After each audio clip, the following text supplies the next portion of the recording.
is the main one where people hang out is. Where is it? I'll DM it to you, just in case. But like I said, you'll have the chat on the StreamYard anyway. But yeah, Twitch. Got it. Yeah. Yeah.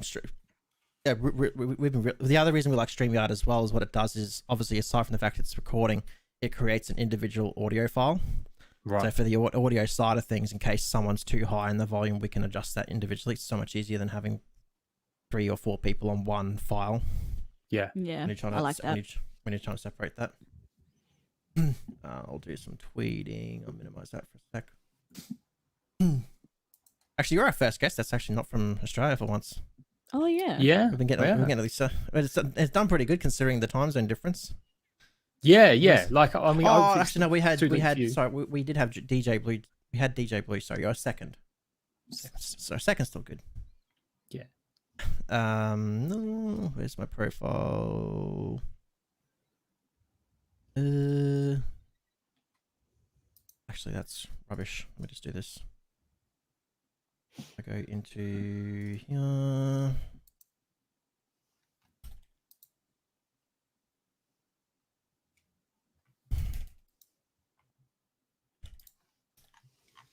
Well done for making the connections with Games Pass. Here in the UK, I guess, you know, because Australia's a smaller market in world terms gaming, and it seems like content creators. But yeah, trying to get hold of anyone to do anything like in terms of Microsoft. I've looked up, I've searched up stuff. I was trying to get on. They had a Games Pass members thing for a while last year.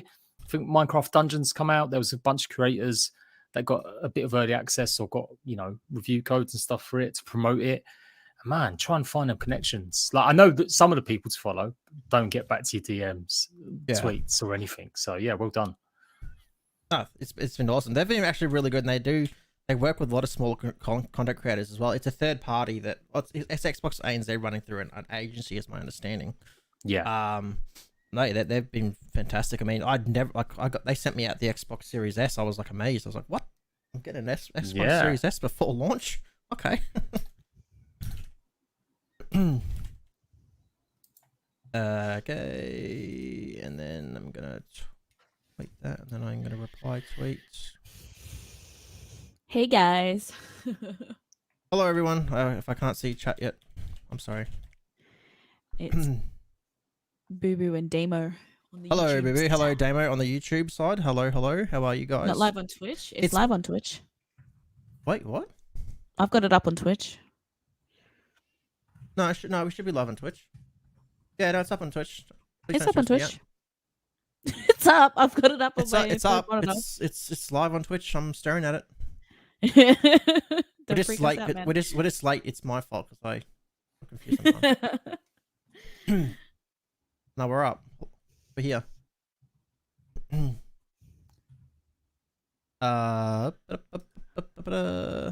Cool. Close that down. That's up. Boo Boo's drunk. Yeah. What? Shadowless, how you going, guys? Hello everyone. Welcome. Hello. We'll just wait a few minutes for everyone to trickle in.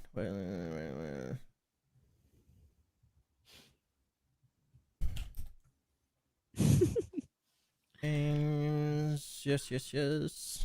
It's my fault. I know I said 7:30, but I originally did tell Jade 8 o'clock, so it's all my fault. So sorry guys. We're technically not late. I'm late because I just tweeted the wrong damn time. I probably would have jumped on, but I needed breakfast. I hadn't eaten actually yet. How is everyone in chat? We all doing good? We have a huge show tonight once we start. It's pretty big. Been planning this one for quite some time. I've tried to put some effort into it. We'll see how we go.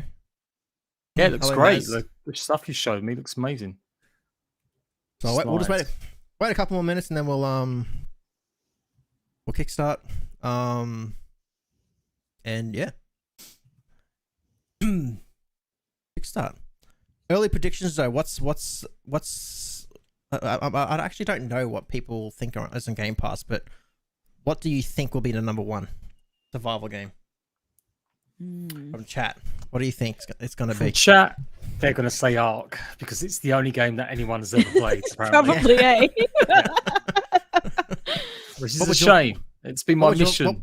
What would your community say? Do you reckon, Jade? Do you reckon they say Ark too? Oh, I don't know now. I mean, if I did it more general and I literally said it, I have obviously got a big Ark audience, but over the years, yeah, there's a lot more now. Like maybe not obviously, yeah, maybe DayZ. There's still a contingent of people that love DayZ. DayZ, eh?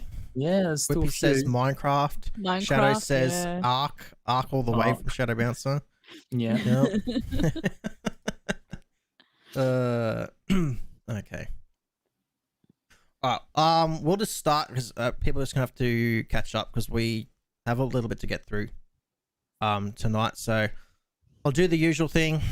We'll play the intro. That'll mute us for those on the live stream, and then I'll kickstart after that. So here we go.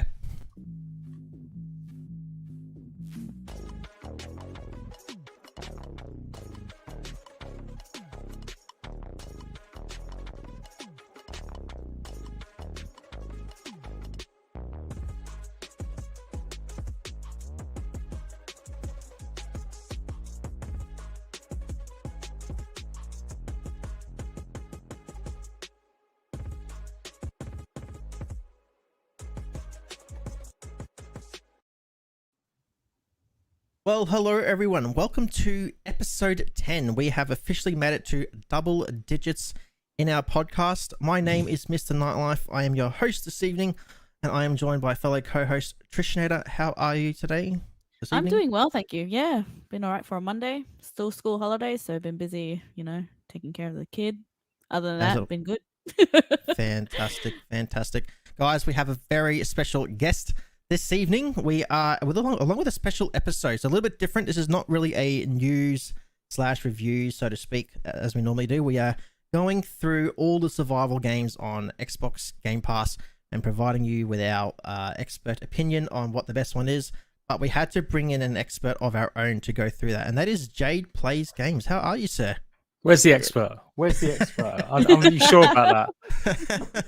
That's good. So thank you for coming on today. So a bit of background as to how I know Jade. So I've known Jade pretty much from when I started my content creator journey. So as I've said before, I started out on Ark and I started hosting Ark servers, and I jumped on about Nitrado, and I found his Nitrado videos for how to host Ark servers, and I noticed he was doing a lot of Ark news back then, and just subscribed and followed all his videos, and the rest is history. And I still today watch all his Ark news. But essentially, for those that may not know JadePlays Games, he covers all things survival games, not just on Xbox, but everywhere. So he's the go-to man. He is the absolute go-to man. Why don't you tell us a little bit about yourself, Jay, before we kind of kickstart, and how you kind of got into the survival genre? Well, we had the early contenders for what game we think might be the top of the rankings today, and Minecraft did it.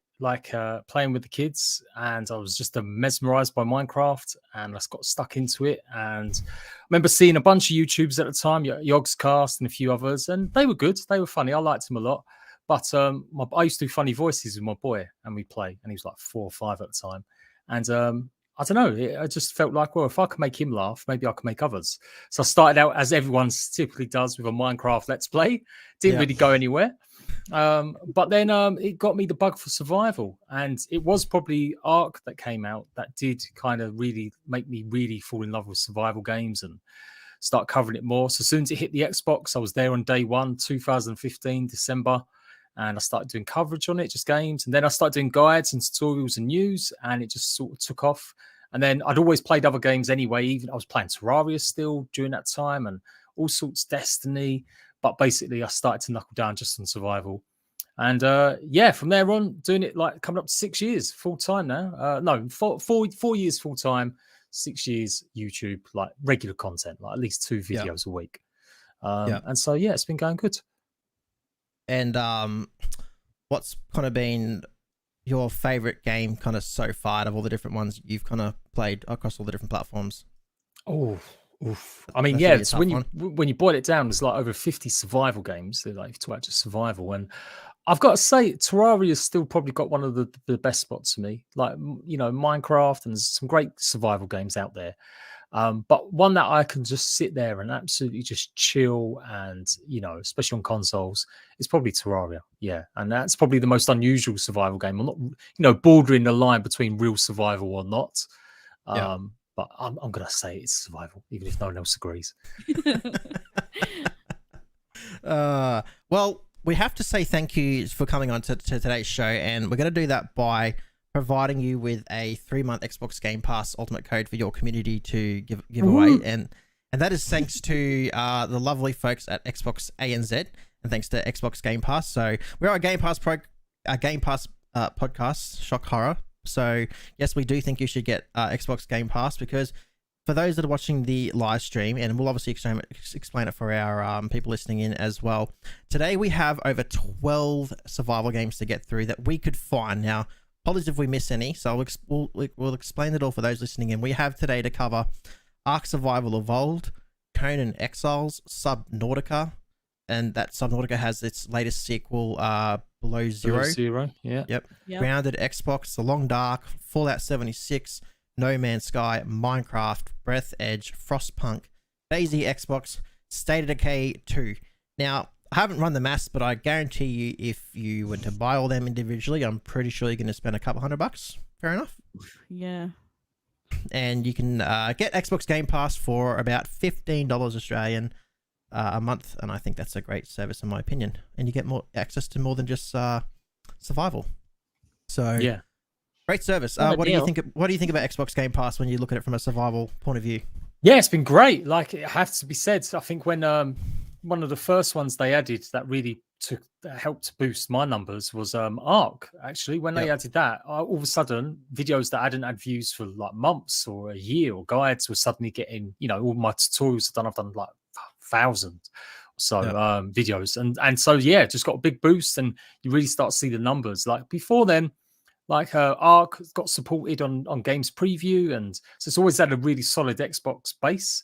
But sure, opening it up to the Games Pass really brought in just a fresh load of new players that had maybe always thought Ark wasn't for them. And I think that's helped them discover a lot more survival games. So yeah, Games Pass is great. Like, yeah, I do.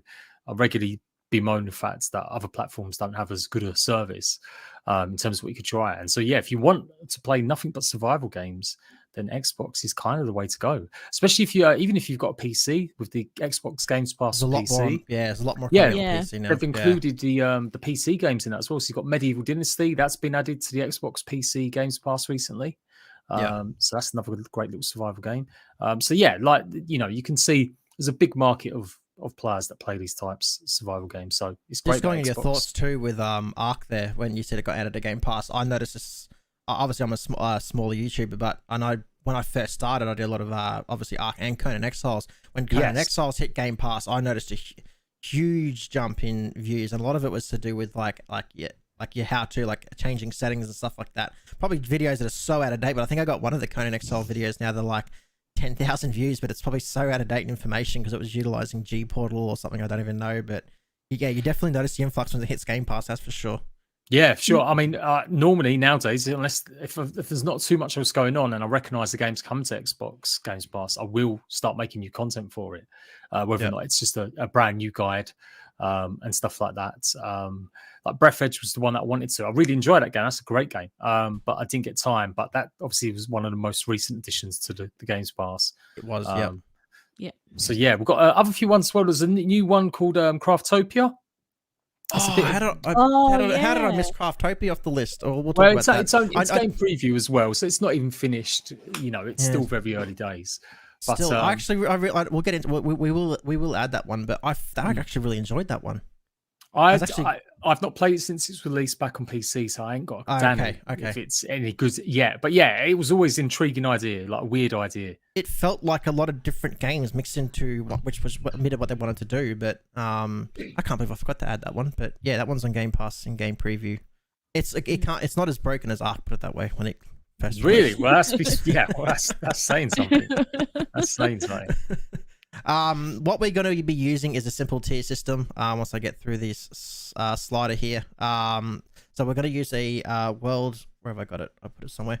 We're just using a tier maker system, so we're just going to rank it from our opinion from the number 1 to the number. I guess it'll be 13 with the Craftopia.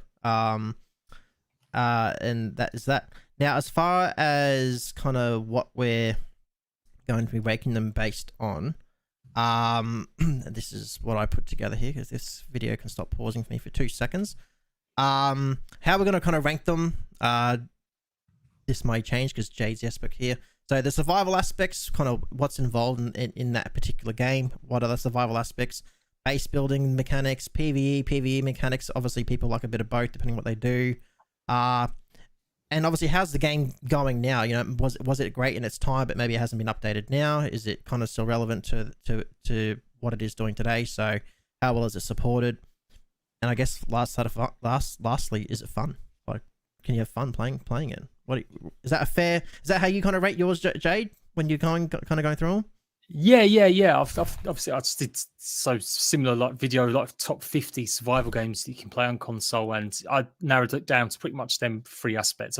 Within 3. So yeah, how much survival is it? Because some games like Terraria, they don't really have that much survival. It's only the base defense that is familiar with other survival games, and then you've got games like Green Hell, which are like ultra survival games. You know, food, water. Poisoning and dangers from creatures, and you have to base build because you need temperature and crafting. So like that's the ultimate. They're like Long Dark. They're the types of games that are on the other scale. And then things like just is it fun? Like, you know, they may be a great survival game, but if it's too hard or just not very interesting, then it just doesn't matter what kind of game it is. It's not going to be fun to play. And then the support, it matters a lot. Like so many of these games come over from PC in the last few years. It's been great. But they do often have shoddy ports, and so like how well they run and whether or not they get updates and content, that's important to me nowadays, especially with like live service. Exactly. Yeah. Well, I guess let's kickstart. We've got lots of games to go over. Let me just bring up my first screen here. So we've got DayZ as our first one to kind of go over. It initially released in 2013 to PC, and then hit the Xbox shells in late 2018. For those obviously aren't familiar with DayZ, open world survival horror PvP. They classify it as an MMO survival game. I looked this up. Would you classify it as MMO?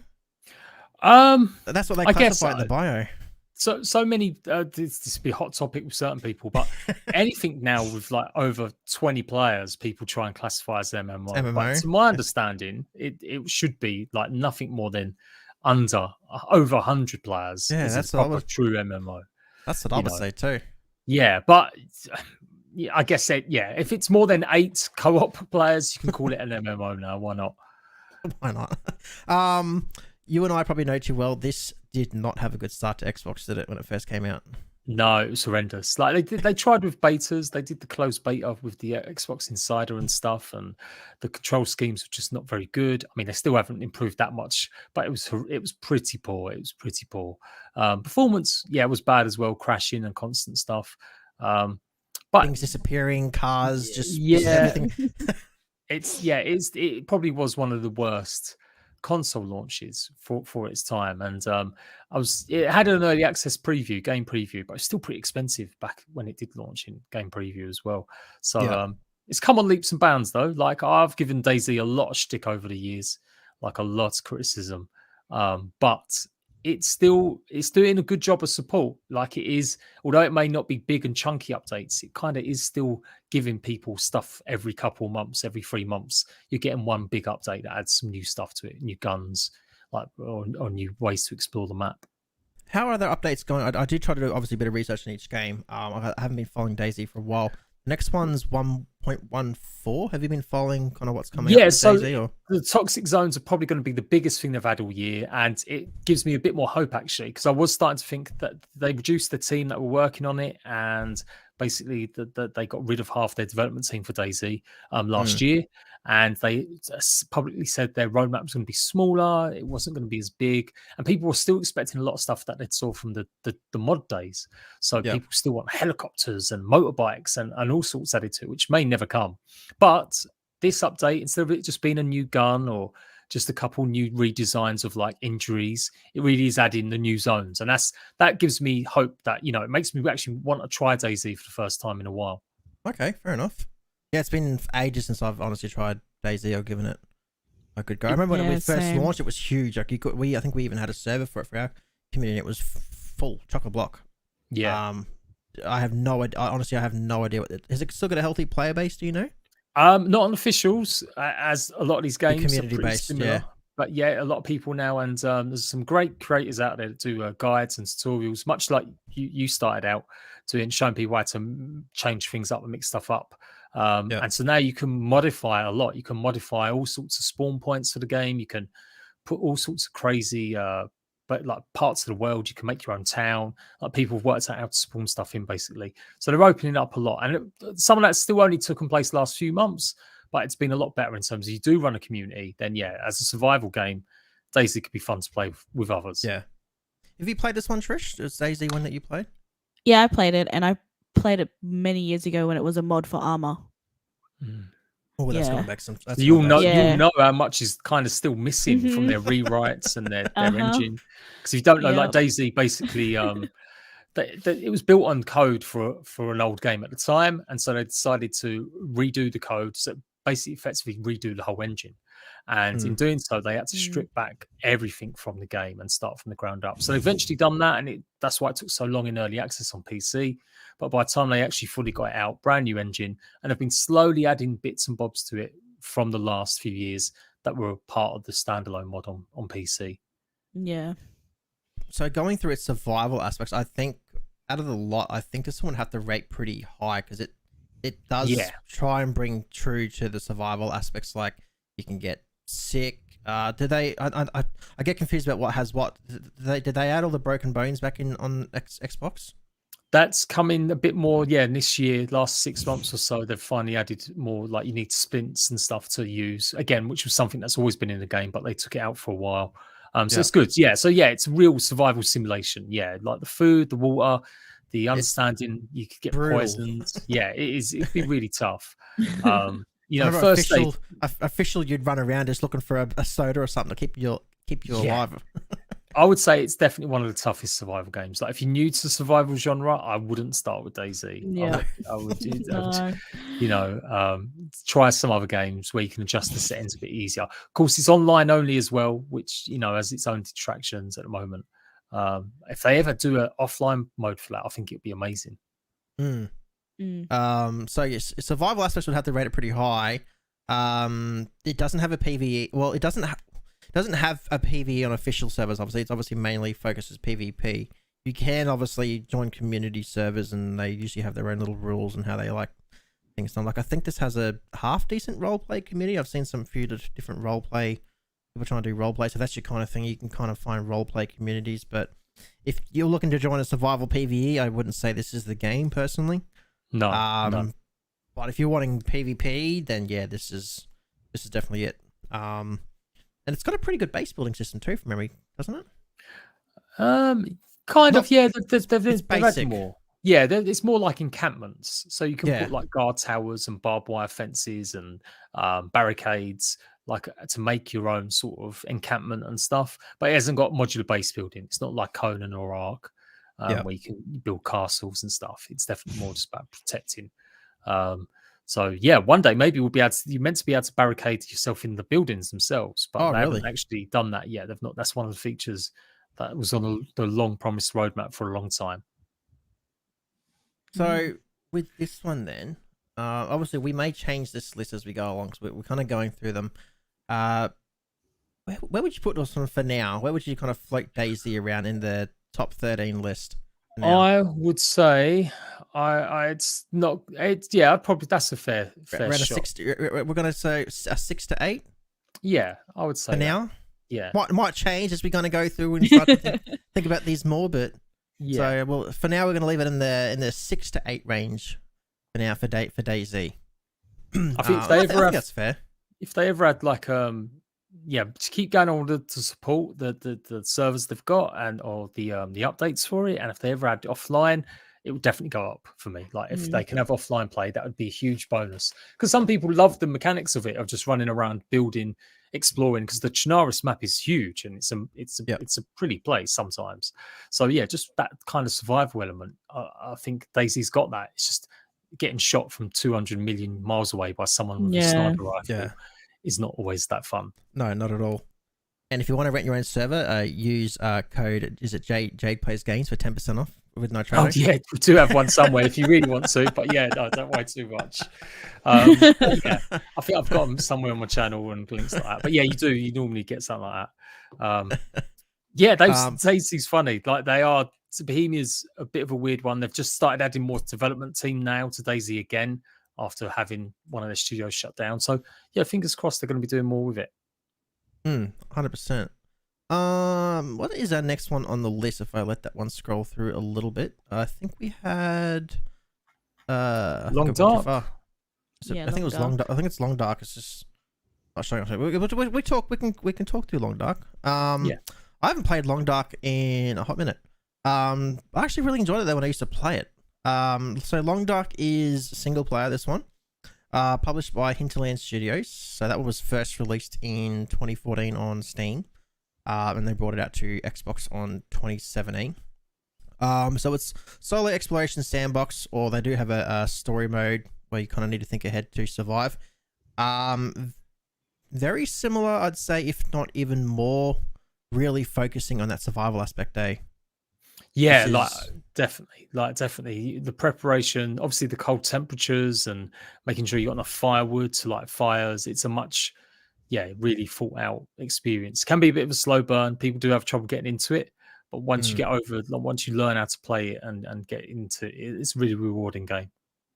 And it's like, I think you got to, from memory when I used to play, you got to find things to is it like blueprints? Is it blueprints, or you just I think you can't just make a bow and arrow. I think you got to find I thought you had to find the way to make it or something. I can't remember. No, I think it's more or less, you can find certain components to make eventually you'll find a shotgun and guns, but no, it's usually complete. Like you find stuff for it. Like you'll just get the recipe ingredients and then you can make herbal tea to heal yourself and bandages and splints and stuff like that. So it's actually got a lot more loot in it than I think people give it credit for. Like you do spend a lot of time looting shacks and wrecks and cars and seeing if they've got food and bits and bobs from them. Yeah. I haven't tried. Did you ever try their story mode? That's one thing I never tried. I always went sandbox personally. Yeah, so that's the thing I've been waiting for. Again, that's probably holds it back from real greatness is the length of time it takes to get these episodes out. That said, each episode's got 10 to 12 hours of gameplay now. You get a lot of, when you think about it, it's almost like The Long Dark's a TV show.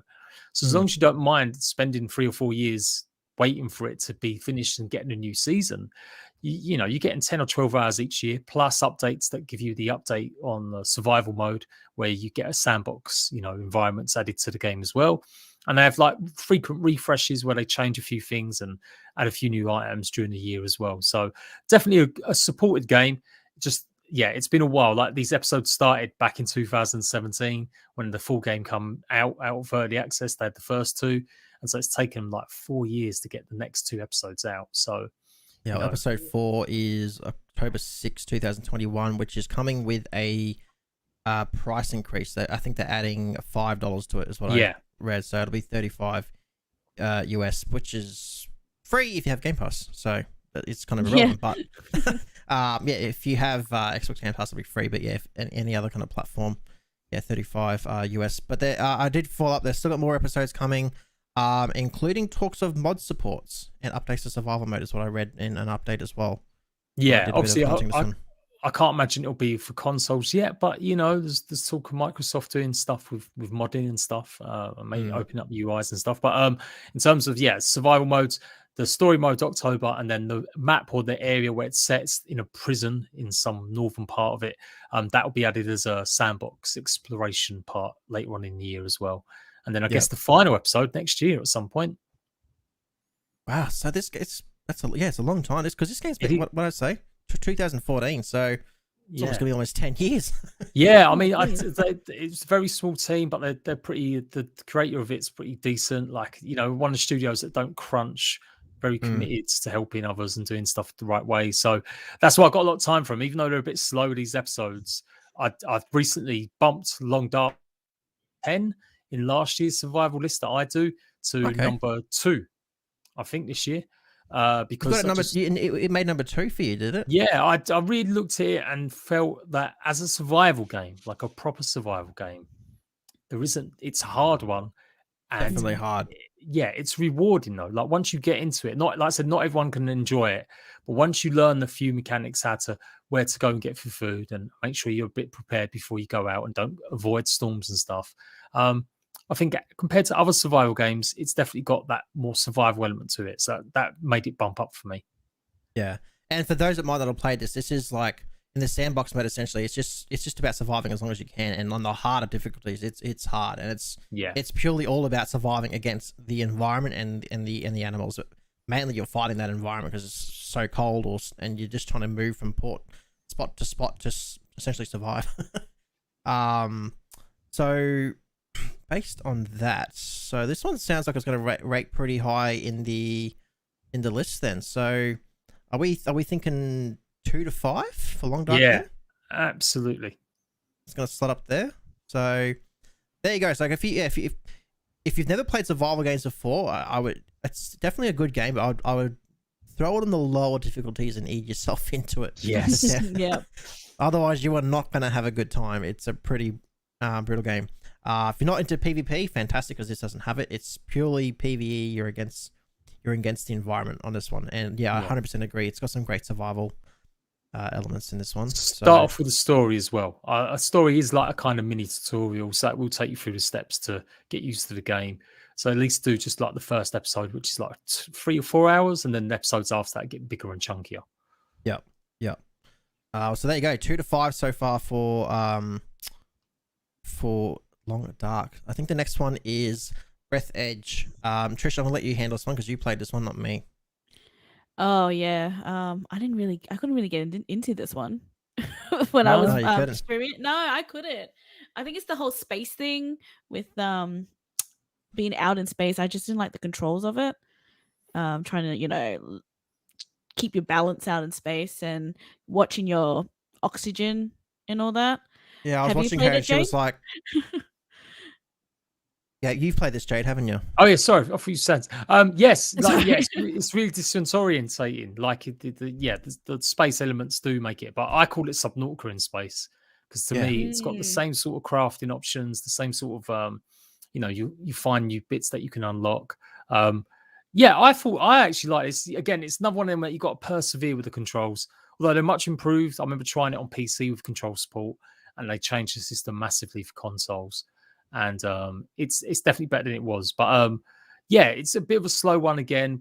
It's got a bit of like schoolboy humor in it, and that won't appeal to everyone. Lots of chicken gags and oh yes, you struggled with the. I think Trish struggled with the oxygen, didn't you? You were like trying to go out, and it was like the oxygen was so short.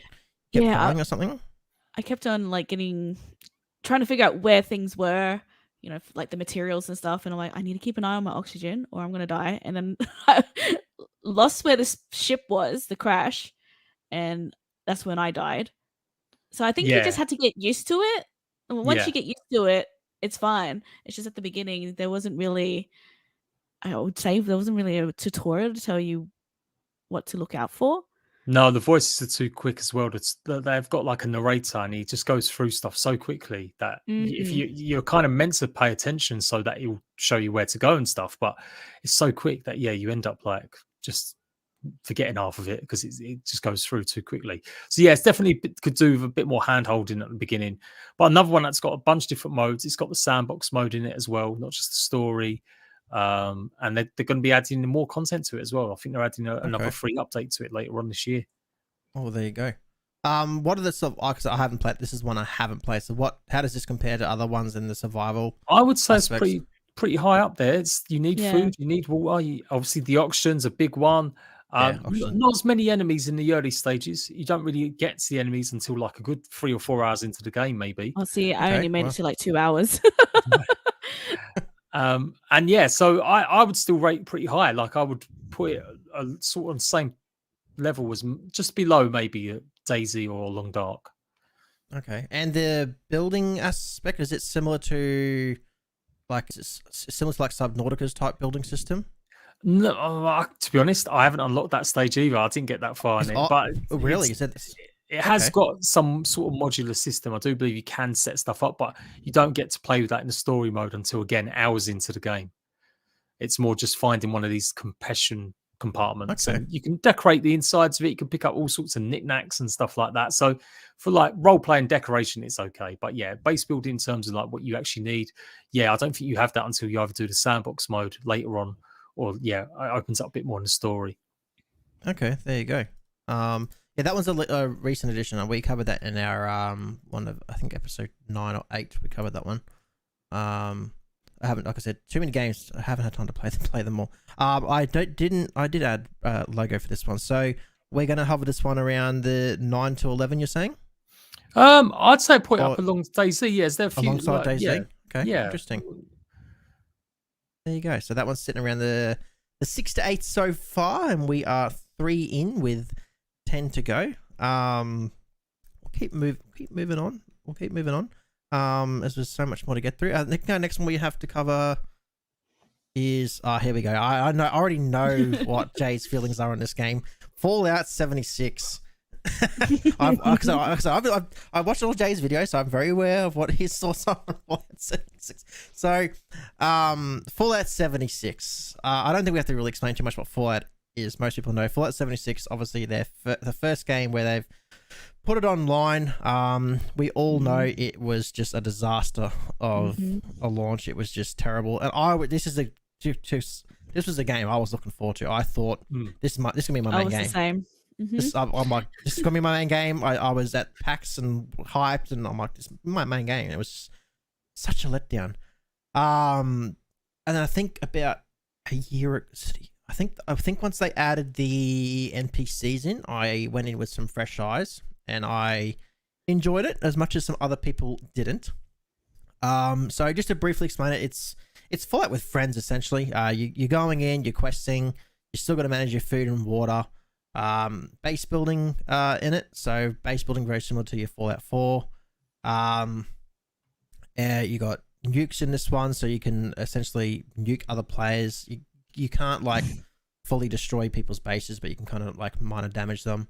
I would say it does have PvP, but it's not. It's like the GTA style PvP where if you shoot someone and they don't shoot back, you're just not going to kill them.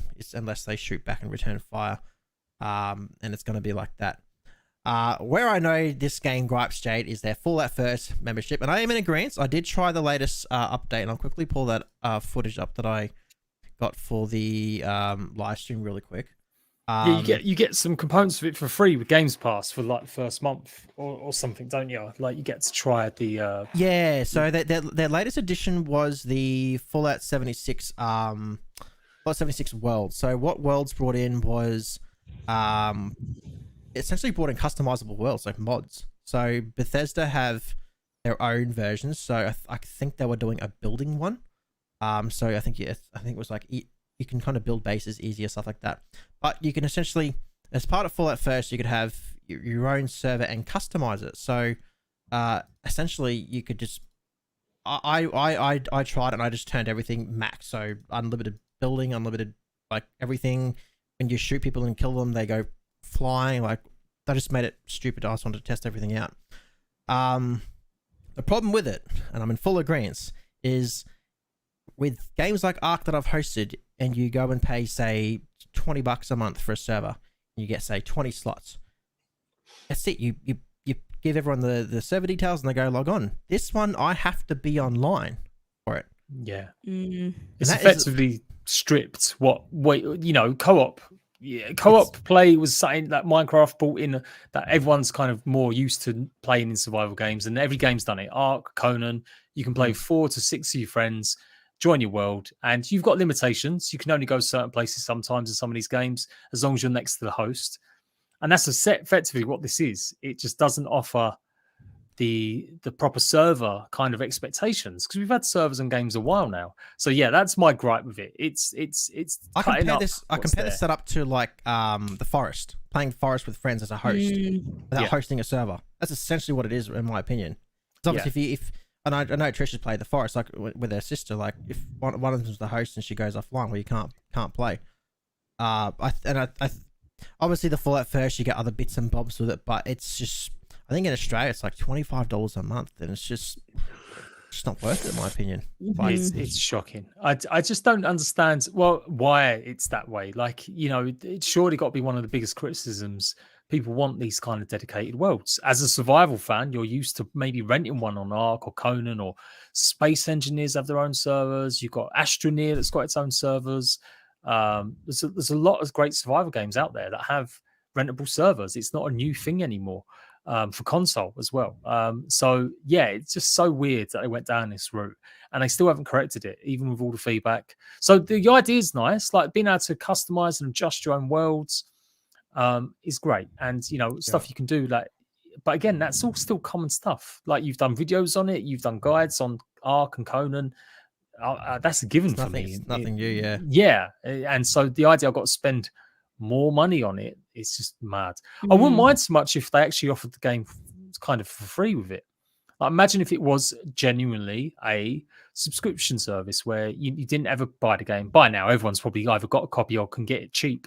But even if they did that and made it a bit cheaper, but if they could just add the ability to host worlds that you don't have to be online with, then it'd go up in my estimation. But yeah, I appreciate they've made a turnaround, and they've made the game better in terms of like kind of responding to what people want.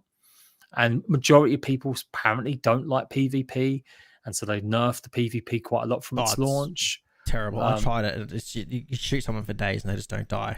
It's not. Again, I was hoping it would be Fallout Rust. That's what I was the only person that was kind of happy before it launched. Everyone else, and then everyone whinged. Everyone whinged. Yeah, and Pod got all this hate. And just to go over Warpig's comment there, he's saying a custom server that won't carry any progress over to the min server, and that includes a season pass, but it seems to run like a co-op game, like 7 Days to Die.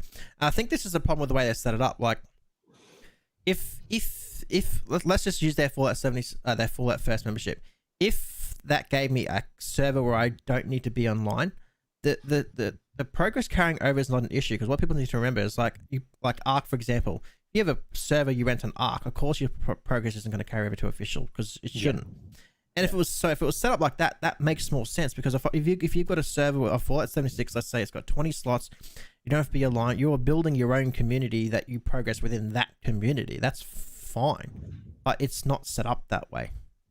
No. So and that's another big complaint as regard. It's like, why should I go play on something that I can't progress on? Yeah, it's just a weird one. It's just a very weird. Like, I guess they're looking at like built-in sessions that you just pal around with your friends for a few hours. And maybe people do play like that. I mean, we all have sessions where you just only play with your friends and that's it. You don't really touch that game again.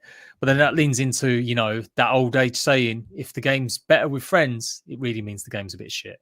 Sorry. Yeah. That's but yeah. Looking at this, one thing I've seen, and this is the part I have liked, and I've seen it on Facebook. People have done some pretty good builds since the changes, because they've relaxed in the custom worlds. They've relaxed a lot of the building rules. So I've seen people build like Star Destroyers, and people have been able to go to town with the kind of builds they want. So the idea is great, just the implementation's wrong. The game's amazing, like in terms of the world and the biomes. As if you treat it as a survival game, even though again it's pretty light on survival still.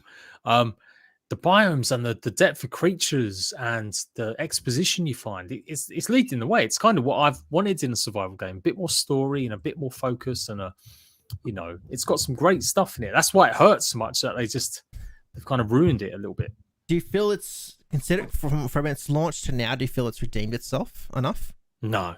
You still don't feel it has? Yeah, like I think that's the bare minimum for a game that's been selling microtransactions all this time.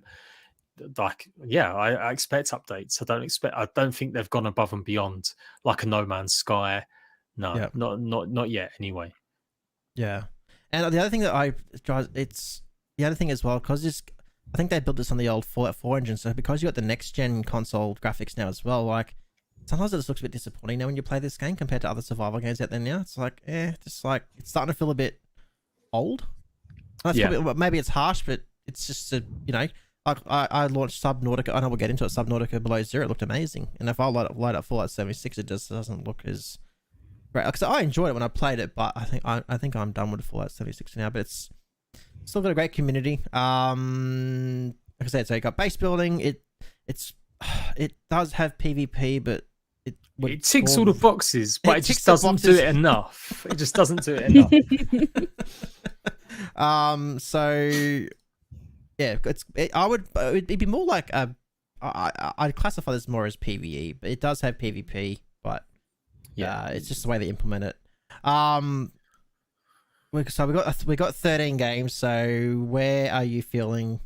Are you feeling? You are like missing. There should be another run below that, which is like I'm missing. I mean, it's because I've got. I forgot about the 13th. No, here, so. Do not touch this game with a barge pole. That's what. No, I won't be that. No, put it on the bottom. Put it on the bottom. The bottom's number 12. Number 12. Yeah.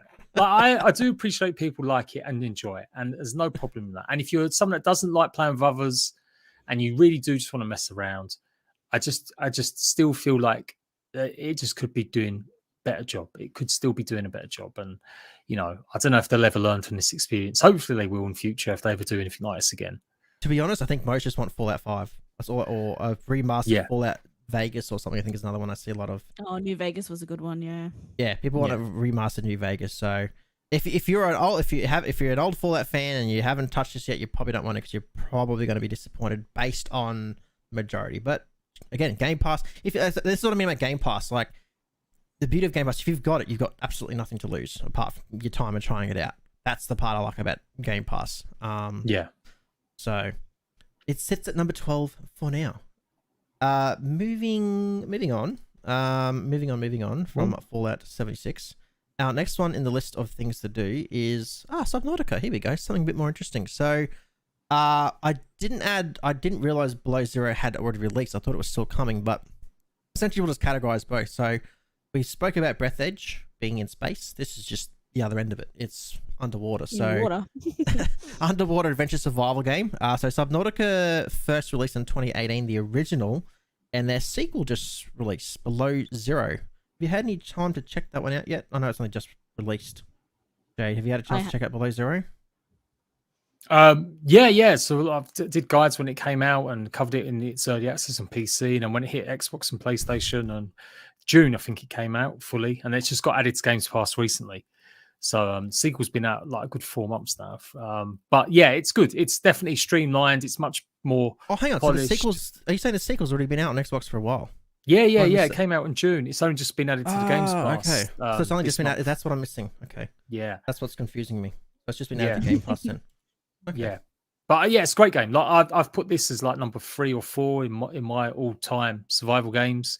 It was probably number 2 last year, but I bumped Long Dark up because I thought it was more of a survival game. Subnautica's great. Like I think it's amazing. Again, some people can't get into it. It's a bit slow. Doesn't have any PvP. The base building's kind of minuscule. Like it's like modules. You can't really do mad, crazy builds out of it. But there's a lot of decorations you can have and stuff. But it's a scary game, and I don't like scary games. I absolutely cack myself. Graphically, it looks fantastic. I got a bit lost. It's been so long since I played. I played it for about an hour on the new one, and I'm like, I couldn't figure out how to get the damn weeds. I'm like getting stuck. Like I got to get these stupid weeds. How do I pick them up? And I'm having a YouTube how to pick up these weeds, and apparently they had changed it or something or other. And I ended up doing it, but it's got a bit of a story to it as well. I haven't played as much as the first one to understand the story, but I think you're meant to be looking for someone in the sequel. Was it your dad or something? I can't even remember. Your sister. So your sister's gone. Well, basically, you've been told she's dead. No spoilers. It happens in the first few seconds of the game, and you've just got to go and find out what happened to her. But is she really dead? Spoilers.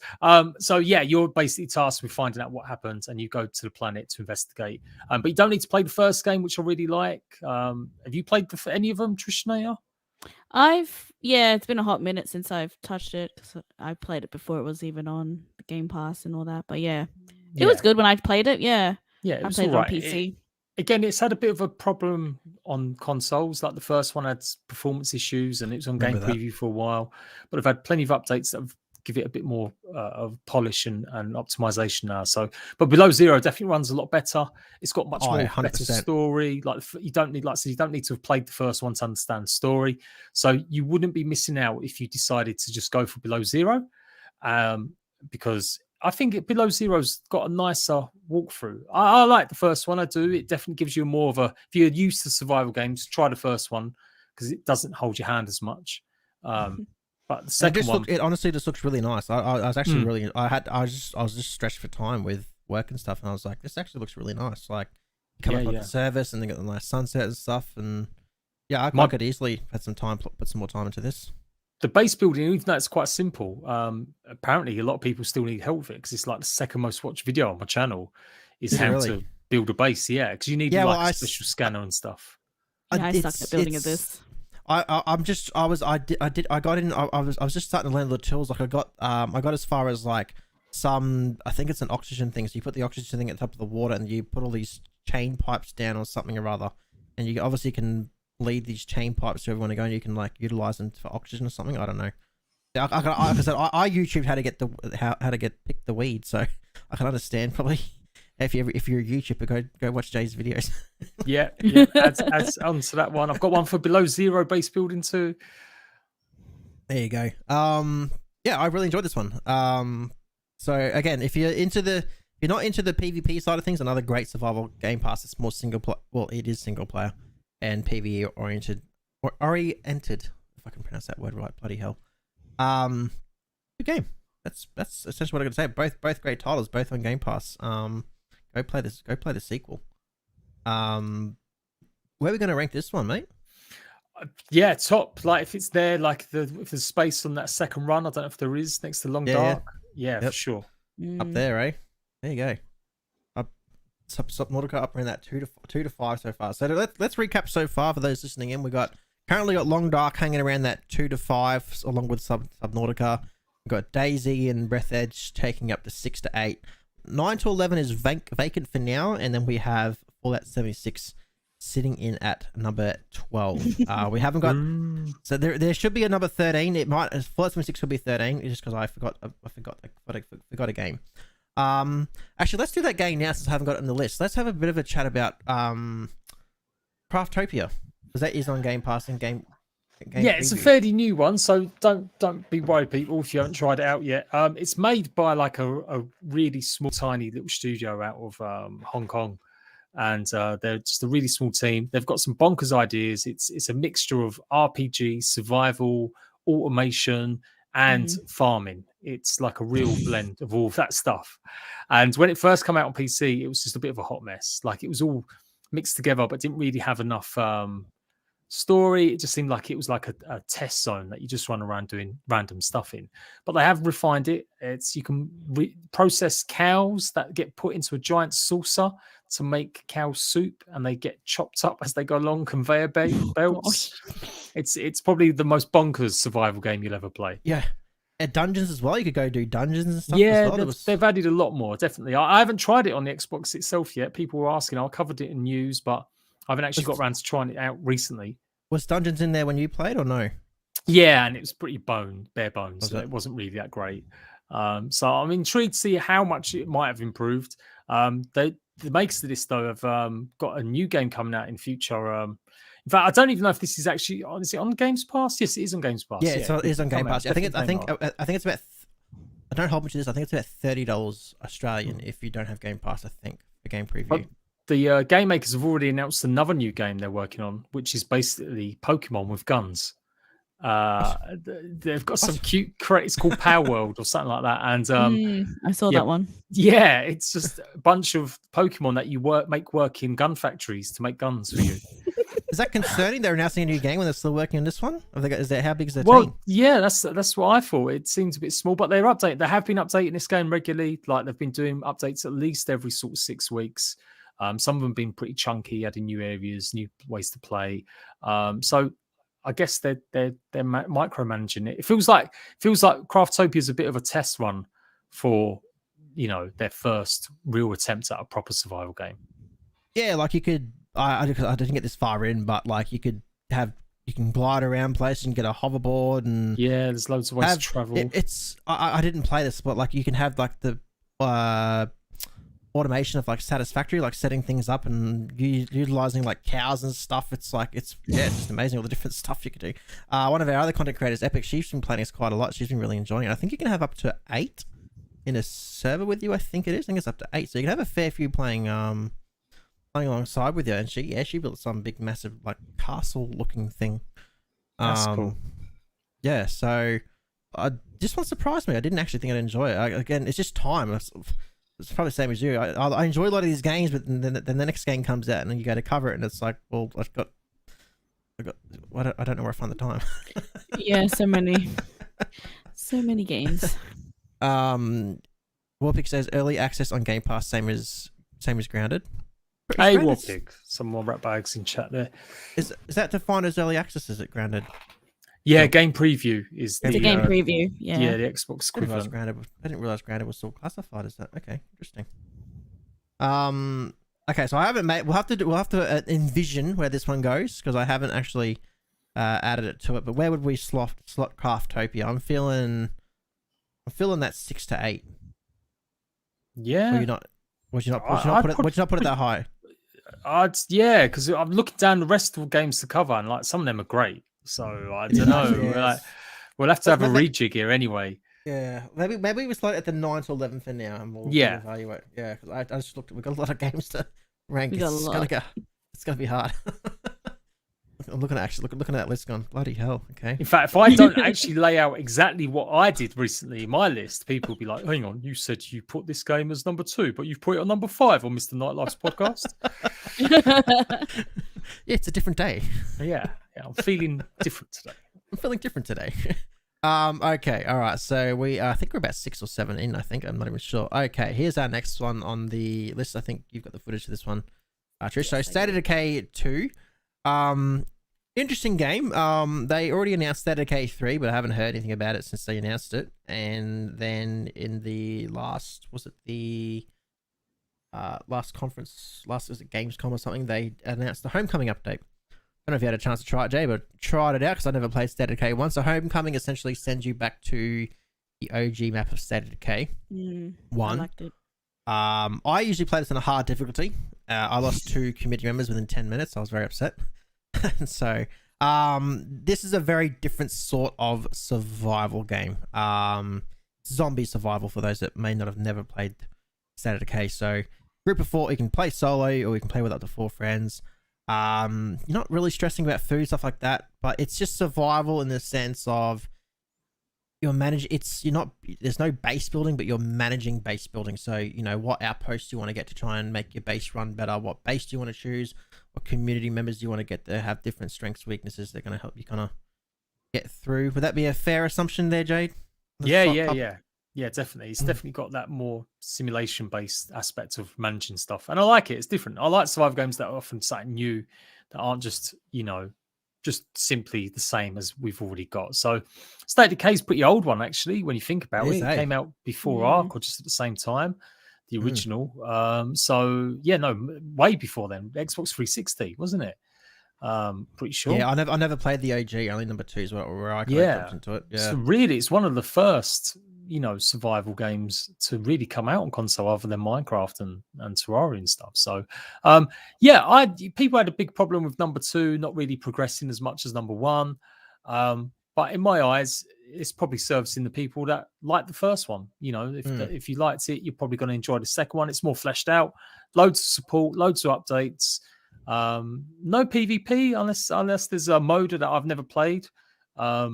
No, but still no PvP. I think the only mode they've added in is a like a sort of horde mode. Like a wave, yeah. I can't remember what it's called, but you're essentially fighting all these waves, and then I think you get rewards that sync back to your main game and stuff like that.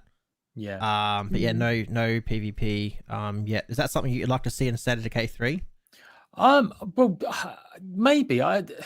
It's hard to balance. Like, not everyone loves PvP games, and you run into the problem of Fallout where you make it too kiddified, where you've got a shot at someone, they've got to shoot back at you before you engage. So I don't know, but the trailer for it looked like it was very much more lonely experience. State of Decay 3, set in the wilderness in the snow, just on your own, fighting the zombified creatures this time. So I'm hoping it's going to lean more into them survival elements than the micromanagement. I think although it's unique, it does bog it down a little bit to me. It does slow things down a little bit too much. Are you surprised that you saw another update for number 2 when they announced number 3? Makes me think, what's going on with number 3? It's purely COVID. It's happened to lots of games. Lots of people, Ark have done it as well. Like, would make sense. Yeah, like you've got all the assets. You haven't got enough time, or there's constraints with getting people together in studios this year. So what can you do? Keep the people that have made your game already, the first one, just knocking out some content using the assets they've already got. Yeah, very good More point. More so. Yeah, so definitely. And it's great. It's good for people, console fans, especially Games Pass. You know, you're built into that ecosystem that your favorite games on Games Pass are still getting updated. Yeah, and I think all the updates are free regardless, but obviously, the standard K2, whatever the latest update is, it's available on. Yeah, they had paid DLC in the first year, but they've offered it in a Juggernaut edition, and you get that with the Games Pass. So you get all the paid DLC for free now on the Games Pass as well. So Outcast, it's one of them I still haven't put like loads of time into. But definitely, I do want to. Like, I'd love to do 100 days of survival in State. Yeah, it's one I started to, but getting time. My goal was to try and survive all the maps. And I think I've survived the first one, and when the update for this came out, I thought, oh great, I'll move across. I'm perfect timing. I'll move to the new map, and then within half an hour, I lost 2 community members. I was so cut. I was my leader and everything. I'm playing in the mode. Bonnie were dead. I'm playing in the mode just below Nightmare. So I don't know how long it's been since you played it, but you have the freaks, the ones that run in the the ferals. The ferals, and they just are brutal. Like you just take so much to kill them, and they just destroyed me. I saw a video this morning actually, just randomly popped up, and it was like how I survive my extreme mode in State of Decay, and a guy was just running around, somehow dodging hundreds of zombies. And yeah, it does look good. It does look mad. Yeah, I really enjoy this one. Okay, so based on that, this is going to be. I think this is going to be a hard one to rank based on what else we still have to rank here. Because we might have to grounded swap Minecraft stuff around. Yeah, we definitely have to swap. I'd put State of Decay where the line where DayZ is. Yeah, and then if we have to come to it in a minute, we'll move DayZ probably down, or Breath Edge down. So where we are, we've ranked 2, 5, 6. We ranked 7 games with Craftopia. We've still got Grounded, Minecraft, Conan, No Man's Sky, Ark, Frostpunk. Let's just pretend Drake Hollow is Craftopia. So I'll put that in there for now. I'll have to move things around. See what I mean? We already have to rethink things. Yeah. So that means Craftopia is sitting at that 9 to 11 spot for now. We'll keep pushing on and we'll see what things move. We knew this was going to be hard. Like Ark's already saying Ark for number 1. Interesting. What's our next one? Yeah. That's the question I'm trying to do my best is to ask people and do videos that show off other games. Yeah. How many other survival games have you guys played? Like, that's the question that when someone says to me straight away, it's Ark is the best. And I'm asking something about, the story. Ark's story is not the best, in my opinion. I think that's his weakest point. But some people are so in love with a game that they'll instantly say it, even though they've not really played any of the other games, not watched any of the other games. That's fine. But yeah, it's like, this is what Games Pass does allow you to do. It does give you that chance to go and check out some of the other stuff. I'll talk about I've got a lot to say on Ark. So I'll talk about in when we get to it, because I do have a lot to say on that one. No Man's Sky Frontiers, or No Man's Sky, sorry, is the next one to talk about. Frontiers is their latest update. So single player / multiplayer space exploration survival. So this one launched. This is a funny one for those that may not have heard of it. So another one that I was really hyped for when this first launched, it was an exclusive to PS4. I was that much excited for it that I actually went out and specifically bought a PS4 for this game. Like, I was so excited, and it was very disappointing. So then I had a PS4 collecting dust. I had a PS4 collecting dust. And it came to Xbox, and I think I tried it for a little bit on Xbox, and I didn't get back into it. I've tried recently, and again, it's just time. I do want to crunch my time into this, but it's done really well over the years, hasn't it, Jade? This is the redemption story. If you're talking about like games like Fallout or even DayZ, where it's getting slightly better with updates, but this is the true one. I mean, they had to make amends because it was so poor, the lies and the stuff, but they've gone above and beyond. Like, no game out of any we're going to mention today has done more updates that consistently add free content, and keep the game alive. 5 years of content. Yeah, I was covering Ark. I just started getting bigger with Ark, doing well for myself. And as soon as I'd seen this, I was too also wanted to make sure I had the PlayStation ready. And it was one of my choices. And I was going to dump Ark completely for this game. I was ready to go, like the hype around it. And I thought, right, this is me. I'm going to just focus on this. I did the big live stream. I did videos covering its launch and stuff. And within a few hours, I realized, oh no, I've made a terrible mistake. What have I done? Yeah, I mean, it's a great game, but it's still acquired taste. It is still quite grindy and monotonous, but there is a lot more to do. You just got to get to that stage where you can buy or unlock all the new stuff, like the crafting, the new ships, the base building. It's got everything like that in it. And, you know, I guess the PvP is still a bit suspect.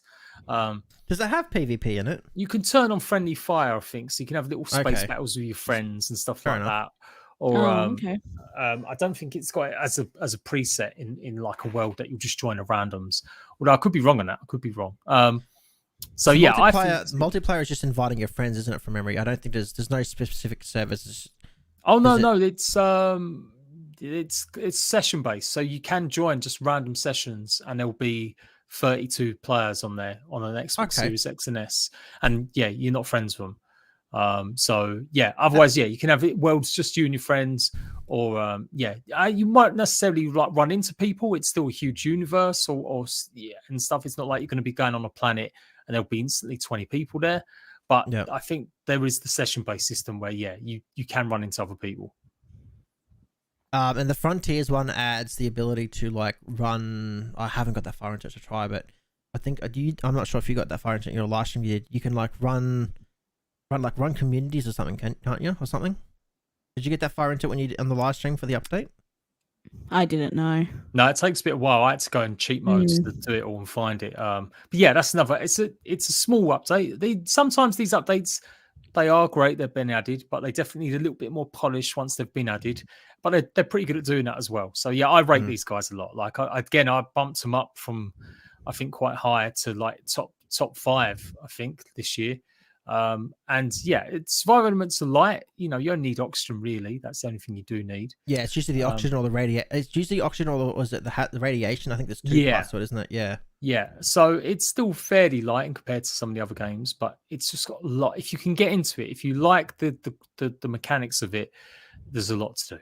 Well, yeah, exploration wise, this has huge. Like, there's so much to do. Like I said, I've played all.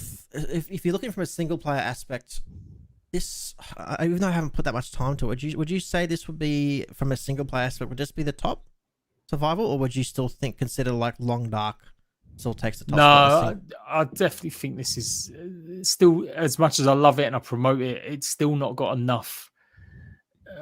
It's still just a bit of an acquired taste, even in single player and stuff. Like, it's nice to build bases and doing stuff, but yeah, I'd probably, if I'm going to rank it, I'd say it's probably like, you know, top 6, top 7. Top 6, top 7. Okay. I get another game I'd like. There's so many games I'd love to play. Just I need like 3 months off for me to play all the different games I want to check out. Okay, let's pull up the tier list, and so we're gonna slot this. So this is where if you're saying top 6, we have to demote something from here. I would go Breathedge and DayZ. I can pretty much guarantee we're gonna need more space. So yeah, put them down below. So just to recap for those listening, now we got Long Dark and Subnautica currently hold 2 to 5.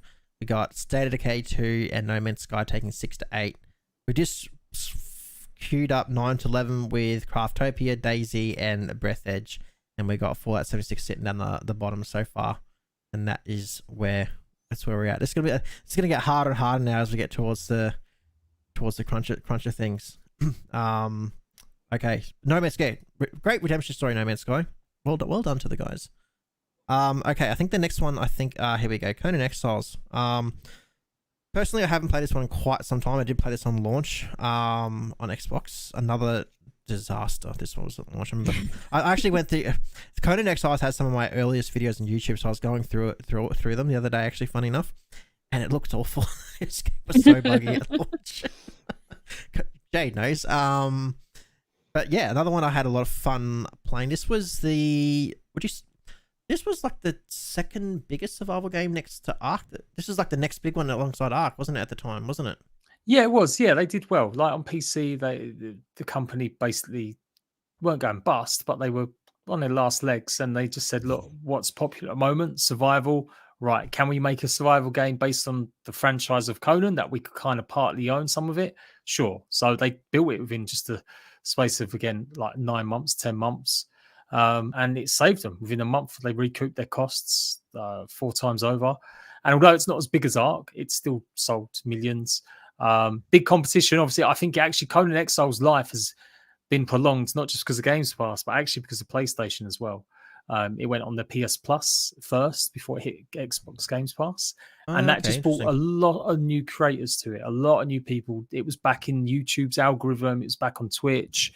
And so when it got added to the Games Pass, even better. Like, you know, that meant Xbox fans, again, could take a part in it a little bit more. So I like this. I've voted this regularly better than Ark, actually. Like, it's got more better quests. It's got better, more role play. It's got better, more systems. This one, in my opinion, has the best, for the style, has the best building. Like, yes, the triangle foundations, I think this is better than Ark building-wise. Yeah. The builds I've seen in this is incredible. What it doesn't have enough of is I don't like the world as much. Don't like the atmosphere. Ark, I feel like if I was comparing, I've done videos where I compare both of these games explicitly, and it just doesn't have the same like I'm there vibe as how's Ark it been? does. How's it been since Tames came in? Because I haven't played it since the Tames came into it and all that. They're okay, but they're more just like pet guards. They're not really like you got mounts that could take you across the map, but they're not that much quicker. So it was a bit of a letdown. It's because of the way that Conan was built. It's very built on like rubbish framework, so you know it can't really support loads and loads of creatures running around as your pets and stuff like that. So they've done better movements in trying to get performance right, and they've done a lot of work in getting free content, a lot more than other games. So that aspect is good. I reckon the PvP is probably better in Conan. Oh, definitely. Yeah, PvP is better. It's more. They actually try to play around with the movements. The Ark's just hack and slash and hope for the best. And so I like this. I give them props. But last year, console there was some big problems with it. They really had problems with the COVID situation. They couldn't have the Q&A teams working, and so it meant that consoles got shafted quite a lot. Didn't get the new DLC in time. But yeah, if you're a new fan looking into it, I would probably give this a whirl as a survival game. Yeah, for sure. It can be brutal. It's really tough if you don't increase the settings. So go and watch one of Mr. Nightlife's videos to check it out. Mine are so out of date. Mine are years and years ago. Watch yours would be more current for sure. Mine's terrible. That's back in my days of terrible audio and everything. I was so cringe watching them. My loss is I included, obviously you got nudity in the game, and that's right. I had one shot of my character in the creation being naked, and that video had been doing well. It was like a guide on all the settings. YouTube crushed it. It crushed it. It put age verification on it, and I've not made a penny out of the 200,000 views that came out of it. Oh no! So, I haven't even played the expansion map. Is the expansion map any good? That's paid DLC, I believe. It is. It's trying something different, but it missed the mark. They launched into early access. I don't understand why a company that's got so much feedback over the years needs to put a DLC in early access, but they did. They took on board a lot of feedback, and they basically made it more just like the original game. Originally, it was much harder to get tames. You had to get them from like special events, Cthulhu-inspired tentacles coming out of the sky, and that's how you would get your new creatures, your new thralls, your new tames, or new slaves. But they kind of nerfed it and added people. There wasn't any people on the map. They just more creatures. So they've added encampments. So they've done what people wanted, but I guess they didn't take enough risks with it either. But yeah, I'd still say it's probably going to be, top 10, just about. I included it in 11 this year, so a big drop. It was like ahead of Ark, but I put Ark above it for some reason this year. So for those that potentially have not played this is to compare this to Ark. It's got your base building, it's got PvP, PvE, community servers, so essentially you can play how you want. Where it differs to say Ark is you've got the like Jay says, you've got the thrall system, so you can go and like tame. Where Ark you go tame dinos, you tame like thralls, other NPCs essentially, and they all have different skills. Like I think you can get like cooks and carpenters that give you access to new recipes and advanced weapons and stuff like that, or speed up the process and stuff. So that's the main part of it. Great building system. Remember, I don't know if it's changed. The only thing I wasn't a fan. The PvP side of things where I wasn't a fan of. I don't know if it's changed. Was it just sucked for the offline side of things? Yeah, there was very little way at the time to really protect yourself from offline raiding because trolls were really buggy at the time. You could essentially just shoot them from far away. They've actually made it. They've reduced how many thralls you can have now, and but they've done other steps as well. Like the PvP in this is actually good because they've got special servers where it's based on your time. You have PvP windows, so the majority are evening time. So from 5 till 10 p.m. you've got PvP turned on. But some of them servers are no base raiding, so you can only kill players when you're out and about. So I feel like they've tried doing some good stuff with the offline stuff. Since it's launched anyway, they've tried adding new servers to compensate because no one likes waking up to all your shit gone. No. But certainly, like they've done a better job than others, or trying to at least anyway. Okay, so tricky situation here. So where do we slot this one? So 9 to 11 is currently booked.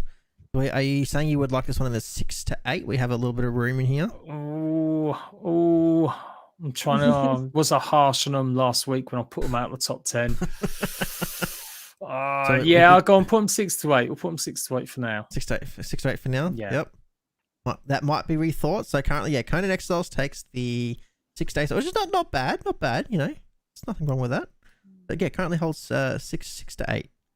I think the next one's the big one. I think I put Ark next. I believe, or maybe I didn't. I did. Okay, this is a big. Here it is. Here's the big one that everyone's probably been waiting for. Ark Survival Evolved. What I wanted to talk about, Elliot, like I know a lot of people say Ark's number 1. What I like about Ark personally, and I'm sure Jade, you're the same, is it's what kickstarted me. Like it's what I know Nightlife Crew's not around anymore, but it's what started Nightlife Crew. I was fairly big on Xbox for hosting servers. Like I started hosting with just the standard Xbox. That's what we could have at the time. And then the next big thing was like the community actually bought me another Xbox. So I had 2 Xboxes sitting to the right of me hosting servers. Then Nitrado came on board, and before we knew it, I think we had about 10, 12 servers all funded by I'll never forget that person. That's why Ark kind of always has a bit of a special place to the side for me. What's your thoughts on Ark? I don't think we really talk about Ark. You should know what Ark is. Well, I mean, in a nutshell, it's taming dinos and either running around collecting them to basically take on bosses or to take on other players. Ark is, it changed the game. It did help cement survival as popular. Till that point, people were trying to accuse it as being just the other long line of games after Rust and DayZ, but both of them games had never appeared on console. And they were both in fluctuating states. Rust and DayZ were having huge problems behind the scenes, rewriting code and having different developers come on board or different lead creators. So Ark then hit the very end of 2015 for console, the summer, and dinosaurs are always going to be popular, but it took survival to the next limit. Like Minecraft started it for sure. Ark took it to like the mainstay for survival. It made survival its own proper genre. It wasn't a sandbox game, wasn't an MMO game that you label it. You label it as survival. And although I don't think the survival elements are that great in it anymore, because what you're looking at now is the latest DLC where you start off in end game gear where you can fly around in your jet boots and Jade's video, by the way, super jumps and stuff. Yeah, like it's just not as tough as it used to be. But there's still no other game that I look over my shoulder running around, wondering if a raptor's going to pounce on me or a T-Rex is going to stump out of nowhere. Like that's the best feature of it's scary. Ark. Yeah. I think the worst things was when you were flying around and you had the little thylos jump out from the trees and rip you off your bird or something. Oh yeah. Yeah, it is. There's like the sheer amount of creatures, the sheer amount of maps. There's so much content here. Like if you get on with it, you're gonna love it. And as long as you don't mind the bugs and the poor performance, it's had a rough life with that, hasn't it? It has. On Twitter, it just gets blasted. I feel sorry. But I don't know. I know you've commented before. They don't really help themselves. Though. It's like what are all the QA testers doing when they? I'm amazed. Like I got a gift set from them at Christmas with some stuff because the amount of shit I've given these devs over the years. But I think they know it's because it's fair. Like I'm not just some random accusing them of being poor. Like console especially, there's limitations. We all know now that, you know, it takes weeks to get certifications and updates done. And I think Ark has been a really good showcase of like what you can do with early access games, but it's also been a bad one. Like never optimizing your game enough, never sorting out problems until, you know, the last minute. And then by the time it got released, it still had so many issues, so many problems. And on console, it was just worse. Yeah, Genesis, which is where Ark I lost a little bit of interest in Ark as much as I still love it. It just became too futuristic for me. I liked its roots where, you know, it was more survival. The dino aspect didn't bother me, but it became more about the tech and the power armor and all that stuff. And so the latest expansions haven't interested me at all. I think there's another map coming out, another free. It's a sponsored one, isn't it? The Lost Island, another free map. Right. Yeah, they do good. I mean, that's one aspect I can never fault wildcards. They are wow. They are hype. They give you free stuff, shiny new things all the time, or a couple times a year. And yeah, like no other game is offering as much playable space. You know, 10 maps, or it'd be 11 by the time the Lost Island comes out. That's thousands of hours of gameplay. If you love Pokemon, put the game on easy settings, you'll love Ark. You know, don't spend half an hour taming one dino or 2 days raising babies. Just whack it on the easiest settings, and it's still fun going around collecting them all. And you know, and there's plenty of good community servers out there still. There's still a lot of community servers kicking out there, hosting all the maps and stuff too for you to check out. I know it's been a while since we've seen Ark 2 news, but we've all seen the Vin Diesel show off with Ark 2. With him apparently one of the ones leading the charge. What would you like to see from Ark 2? I definitely more primitive. Yeah, going back to more primitive, not introducing tech as much. Yep. And that's I when guess I stopped playing with tech. Yeah, like it was just mad. Although interestingly, it was the biggest amount of players playing the game ever for a while when tech got introduced, because obviously everyone wanted to check it out. I would actually say, in terms of like for life, cut off the server transfers more, or make them only have their own realms. I think Wildcard Ark, it's still got too much of a problem with too many big alpha tribes just dominating the PvP scene. It makes it impossible for new players to come in. If you're going to go official, in my opinion, don't even bother with official. Like, in my opinion, like not unless it's a small man tribes or something like that. Like you get special servers that only allow certain amount of players to have teammates on the stuff. But yeah, I think they should have either just realms, knock off the aspects that you could have clans, literally hundreds, thousands deep, rolling, you know, across all the time. I think that's one aspect it probably needs to change, and just make sure it just runs a bit better. Like, you know. It's going to be coming to Xbox, which is great. So it looks like it's going to be an Xbox too, Xbox PC exclusive. So that's fantastic. But yeah, they've also got to just make sure it's working, and no more release dates that never get fulfilled. Did you get that vibe from the I'm just trying to find, here it is. Yeah, did you get that vibe from the trailer that it was going to be more primitive? Do you think that's what they were going for, or do you think it's just a bit hard to tell? The Q man just told me that they're definitely going down that route. Like, it is going to be more primitive based and stuff. Although there is still going to be that element of tech. I don't mind that much as much. Like, I don't mind a bit of tech, but I still think there was avenues they could have gone. They focus too much on it, in my opinion. Like, and the last 2 DLCs where it's all just DLC based on simulations or completing missions and mini games.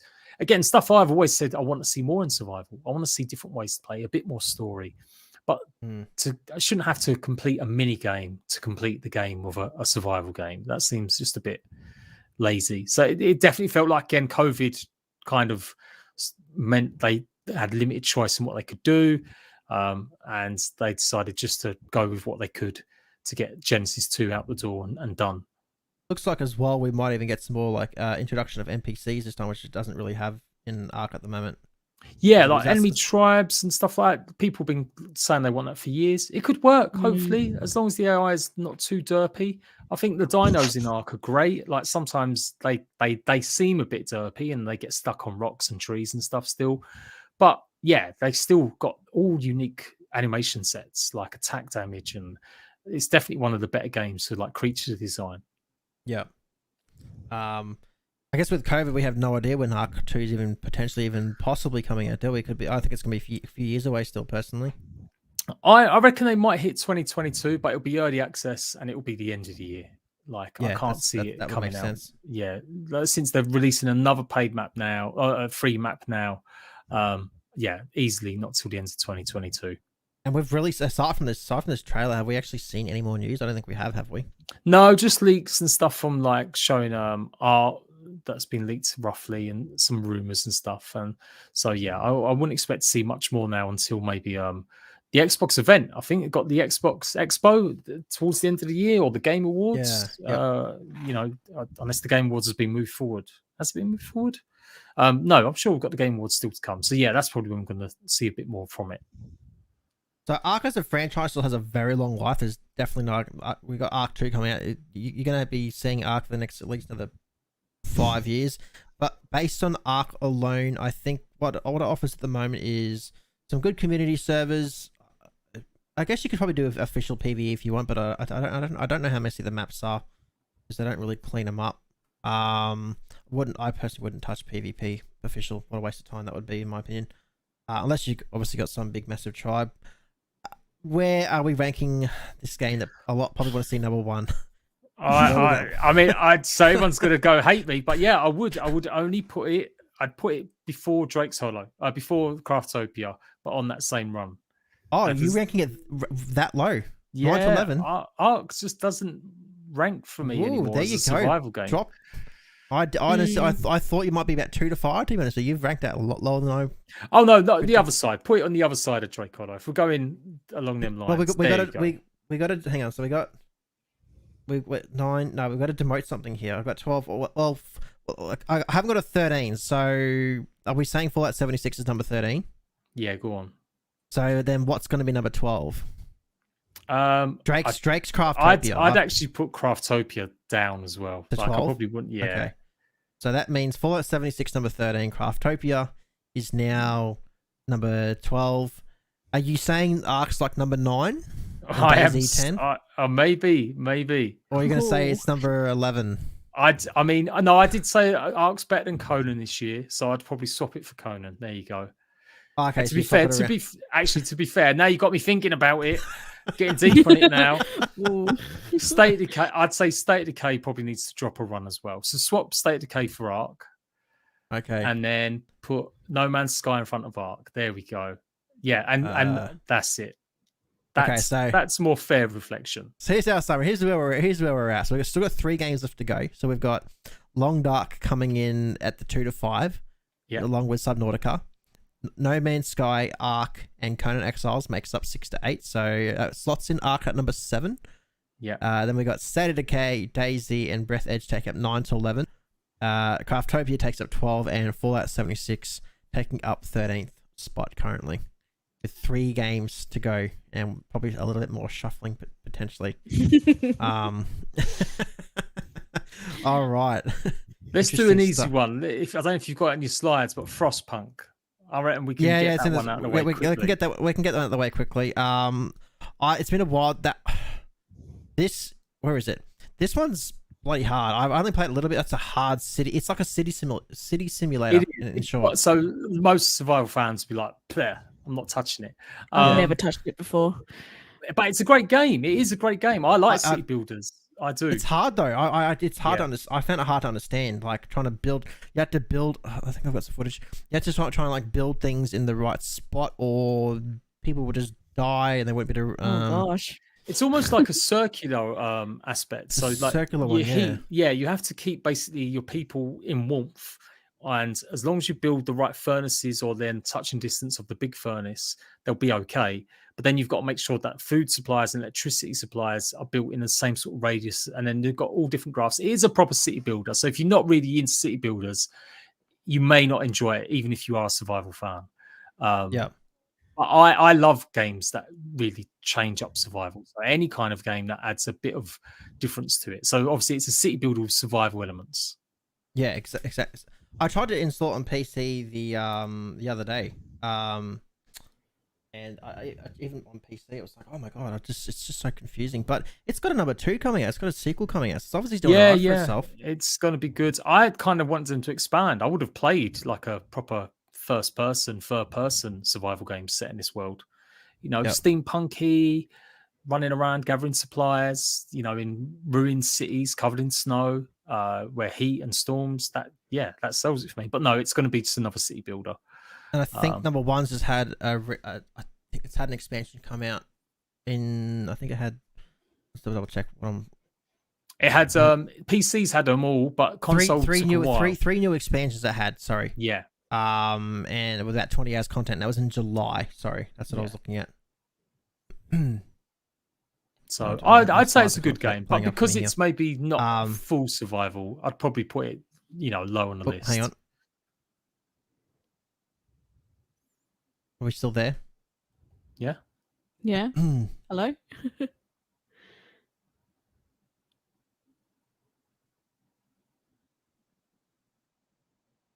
Oh.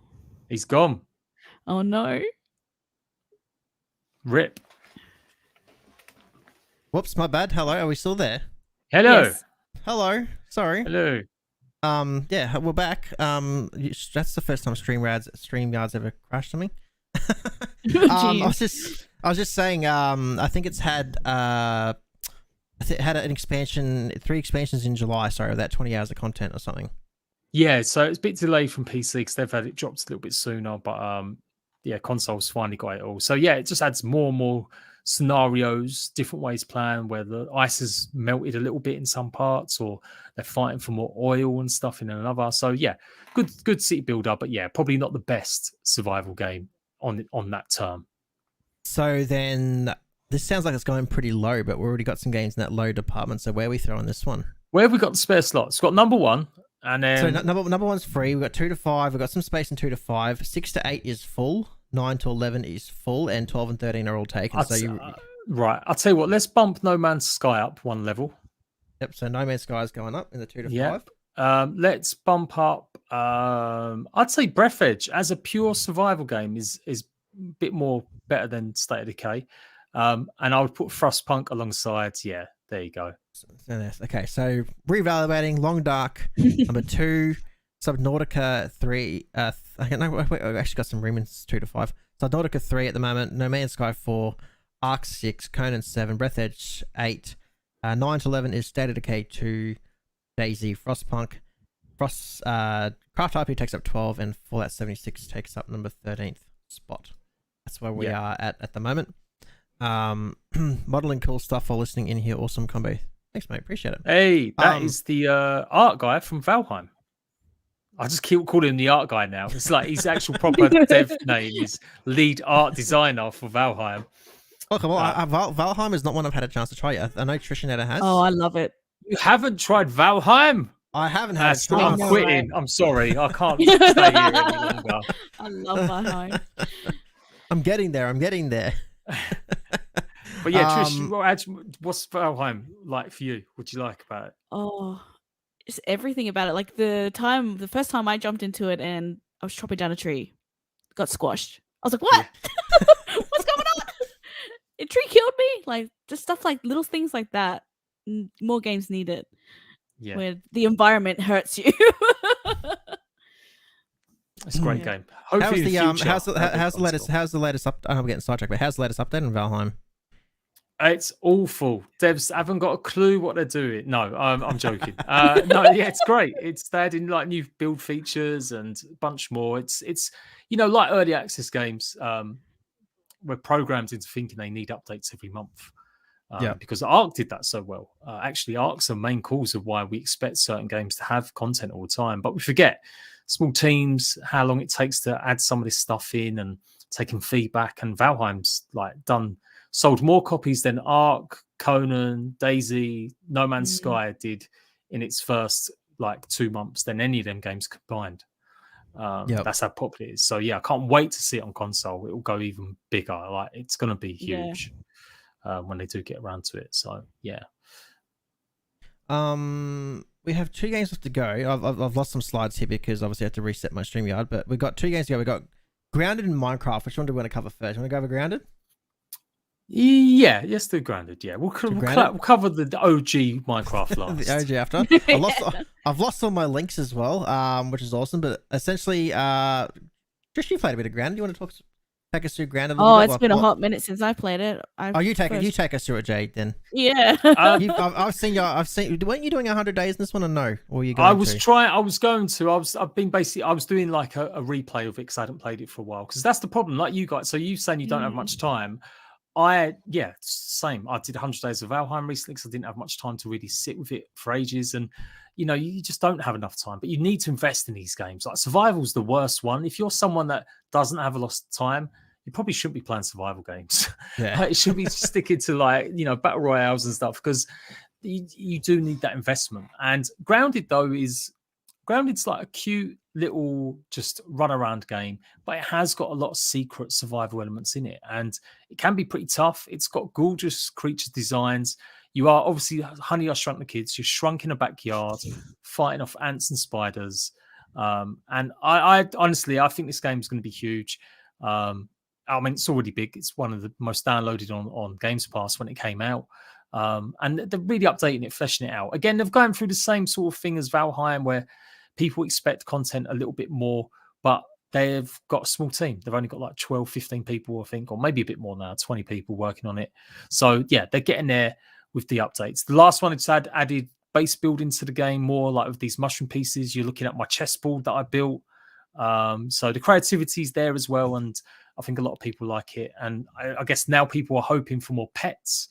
Because now you can have pets now, weevils and aphids, and so if they ever get to the point where you can ride some of these creatures, I think it really will give Ark a run for its money. So yeah, it's been a breath of fresh air. It's got story content to it as well. It just needs good too. Yeah, and it's going to be introducing base defense. So these bugs will start attacking your bases, in the future. So you're going to have to think about base defenses and fortifications. So that's why I really love it. That's why I've put it up there higher than a lot of games. Ark, DayZ, Conan this year. Just because I've had the most fun with it playing it this year, I guess. Would you like to see, because I know this one has multiplayer, but it's obviously joining someone else. Would you like to see small community service for this one? I don't think it needs it. I don't think the world's big yet enough. Like maybe in the future they've got it on the roadmap that they're considering it. I think the playable space is still a bit too small, and the biomes are getting revamped. That's the next update that's coming. That big yellow area you see on the right there, but vaguely, that's getting revamped. But the map is still relatively small. So while it would be nice to have community servers, I feel like that's something I can wait for full release for. Like I don't feel like it needs it. It's a cozy game that you can play with your friends. They can drop in and out, and it doesn't take 10 years to get them up to speed or have the right equipment. You can just run around and have a bit of fun with it. But it's a tough game, surprisingly. Like learning the mechanics, fortification stuff.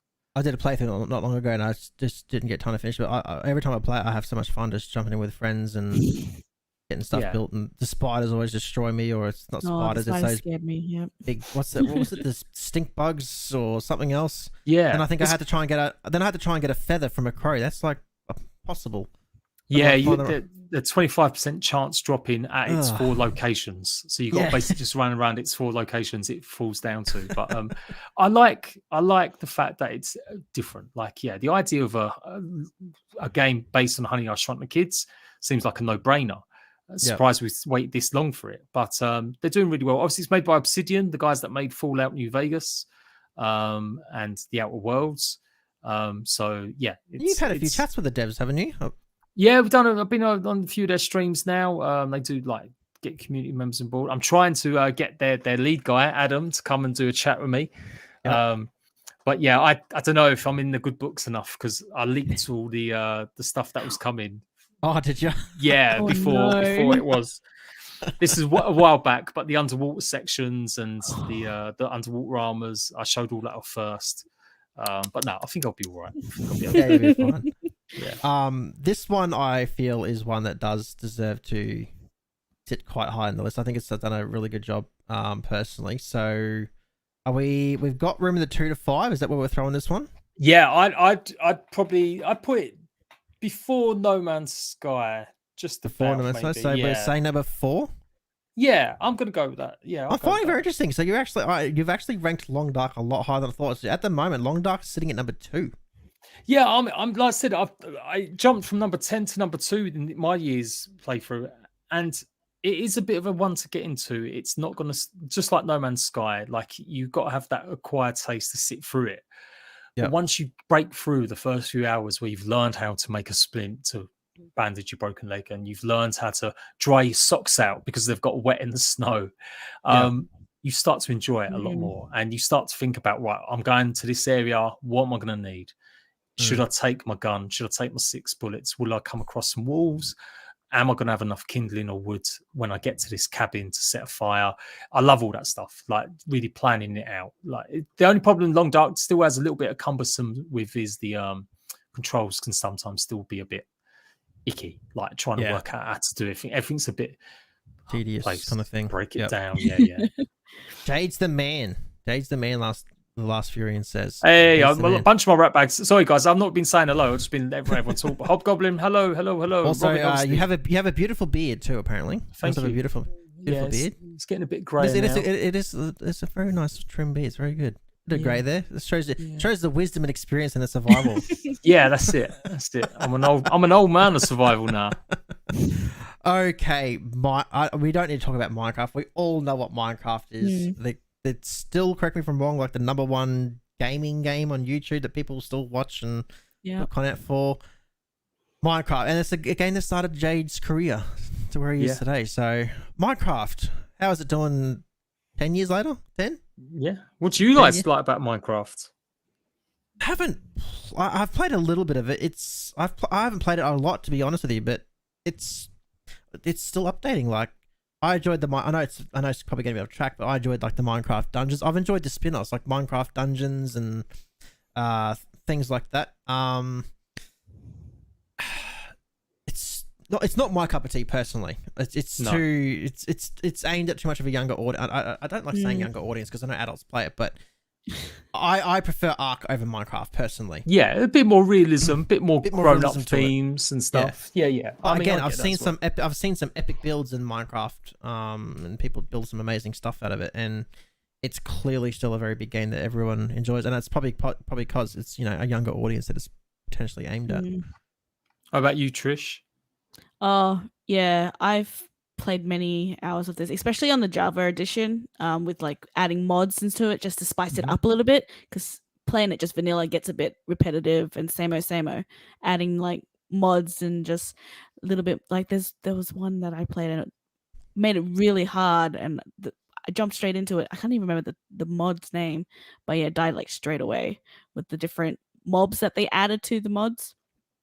Yeah, it's got a simple feel, but I tell you what, like Minecraft for me, like when you boil it down, it is almost the quintessential rounded survival game. It's not the hardest by any means. You don't need. It's not like a Long Dark or a Green Mile or a Green Hell or whatever. But it did kickstart everything for me. Like I'd been playing third person games like Assassin's Creed, and I enjoyed them, Skyrim, but Minecraft was the first one that had base building, that had freedom to explore huge maps and come across resources that you'd have to learn how to craft them. You wasn't just fed, here's an item, go and kill an enemy with it. It was like, on Xbox 360, it was easier because you didn't have to place all the items in the box. It done it for you. But even then, you still had to find the items to craft it. And so, yeah, it's the game I've spent the most hours in, like thousands and thousands. People say as well it's like kiddified or it looks kiddish. I mean, it's simple in terms of what it offers now, but adults can still enjoy it, and I've seen plenty of friends enjoy it as adults. It's just it's not a bad game for sure. It wouldn't have the audience it has today. It's definitely still a good game. They're still updating. They're obviously still updating it. Yeah, it's got the loops. That's what it offers more than any other game. That consistent feedback of like gathering, getting resources. You get that so quick and easy. It's not an easy game to get some of that stuff. You want to build a huge tower or castle, you're going to have to grind for days, weeks, but it's still giving you that feedback, that good feel when you're crafting, the sounds, the motions, the stuff. That's why even when it's simple graphics, it feels rewarding to play, to me anyway, when I play it. But yeah, it's been updated still. Obviously, it's got its new Caves and Cliffs Part 2 coming out at the end of the year. It's in Play it beta on at the moment. mobile. You can play it on mobile as well. I know it's still not part of Game Pass, but I mean, I know if cloud gaming you're going to be playing on mobile probably anyway. Yeah. If I could only take one game on a desert island to play for the rest of my life, I'd be stuck there forever. It probably would be Minecraft. Okay, Minecraft, eh? Yeah, I predicted that. I predicted it would be number one. I don't know if it's you think you're going to be vote number one, but I predicted because of the life it's had and how well it still does, it'd be hard to move off a number one spot. Well, so in survival terms, though, it does lose points. It's Correct, not as yeah. it's not as strong. It's not as hard. It's you need to eat and drink, which is more than some of the other games listed, but it doesn't have enough. It's not hard to do that. No. No. So I would say I'll say it now. You could probably bump up Long Dark to number one, and Long Dark number one. Okay, let's put the list. Okay, so let's complete this list. So are we actually saying Long Dark, which I would never have thought is going to be number one? Yeah, for me, like as a survival game, like not you can look at a game and go, well, the controls are fiddly, the graphics are bad, it's got too many bugs in it. Or you can go, it's not got great story, or it doesn't have enough of this in it. But in purely survival terms, in terms of what's going to reward you for learning how to play the game and having that experience of accomplishment, I think Long Dark outdoes the majority of them as a survival game. It's not the best game, not the best game made, but for a survival fan, you should be trying it out at least. Yeah, it's a great game. Long Dark. Don't get me wrong. I can't remember how many years ago I was playing it. It was on PC at the time. I don't think it was on Xbox, but I played this for ages. Yeah. I was going through and it was quite popular at the time, and people were helping me out and saying, oh, go here and all that kind of thing. So are you saying Subnautica's number two? Let's just go to the list. So are we saying Long Dark coming at number one? Yeah. Are you saying Subnautica number two? Yeah. Or Minecraft I'll go with 2? that one. I'll go with Subnautica 2, Minecraft 3, Grounded 4. Yeah. No Man's coming number 5. No Man's Sky, yeah. Yep. So just for our listeners, so we got Long Dark coming at number 1, Subnautica number 2, Minecraft 3, Grounded 4, No Man's Sky comes in at number 5, Ark comes in at number 6. So anyone that might have been expecting Ark, I'll be honest, I did expect Ark to rank a bit higher, so I was a bit surprised there. Conan Exiles coming in at number 7, Breath Edge coming in at number 8, State of Decay 9, DayZ 10, Frostpunk 11, Craftopia 12, and Fallout 76 takes the bottom spot at number 13. I tell you what, I wouldn't even do Fallout today. I'd probably put Craftopia as the bottom. I just don't think Craftopia is coherent enough. Like, it doesn't have enough fun. Like you mentioned, some of the other things we're meant to be judging on, which I've kind of forgotten about, is are they fun to play? Like, are you enjoying it? So maybe some of the games I've put up high, not everyone's going to find fun.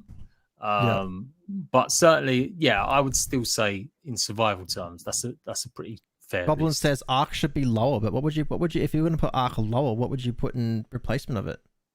You're saying you'd have to say Conan Exiles is doing better than higher. Ark. No, I don't know. I mean, I like I said, I give some of these games some stick over the years, but it's only ever because their updates have been where I don't mind a bug, I don't mind issues in games, but just allow me to play my game, like at least like log on and not get kicked off every 2 minutes, and even if it's only an hour, that's fine. But when a game spends a week where you're constantly getting kicked off a game because the updates broke it, that's the problem with some of these games. They don't spend enough time polishing that update before it goes out, and that was Ark's big problem, like in the early days. But now it still has its issues with its DLC and stuff like that. But I can't sit here and deny Ark should be a top 10 game. Like, it should. Yeah.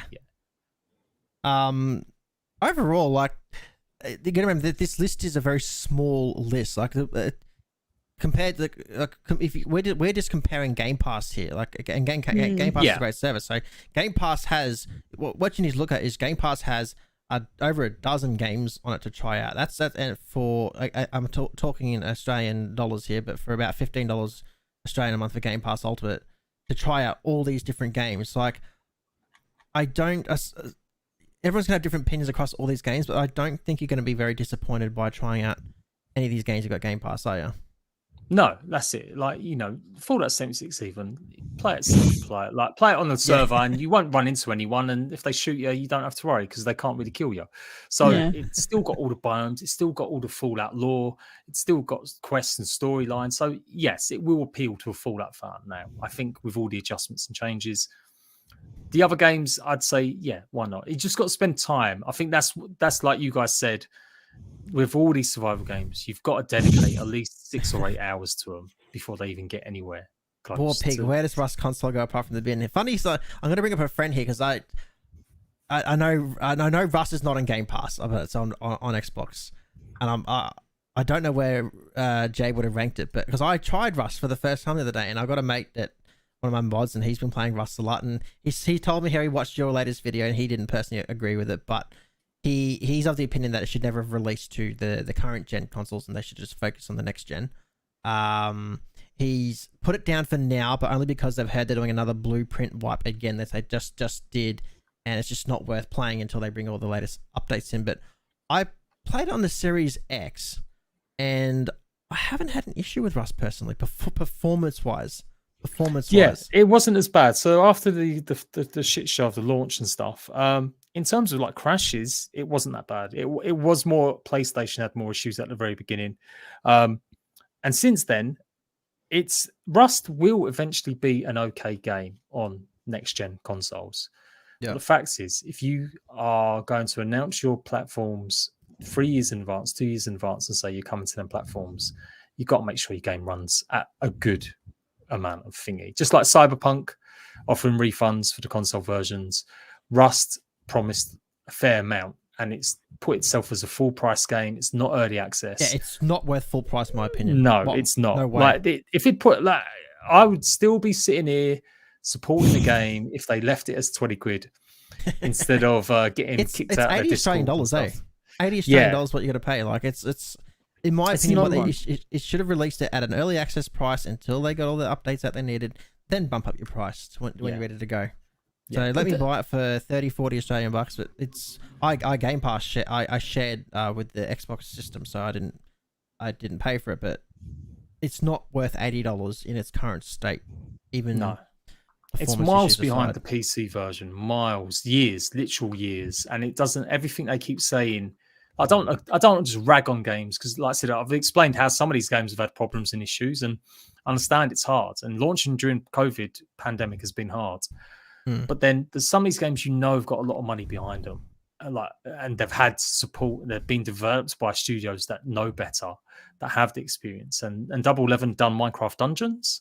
They're well experienced in doing ports. They've done ports majority of their game life over 10 years.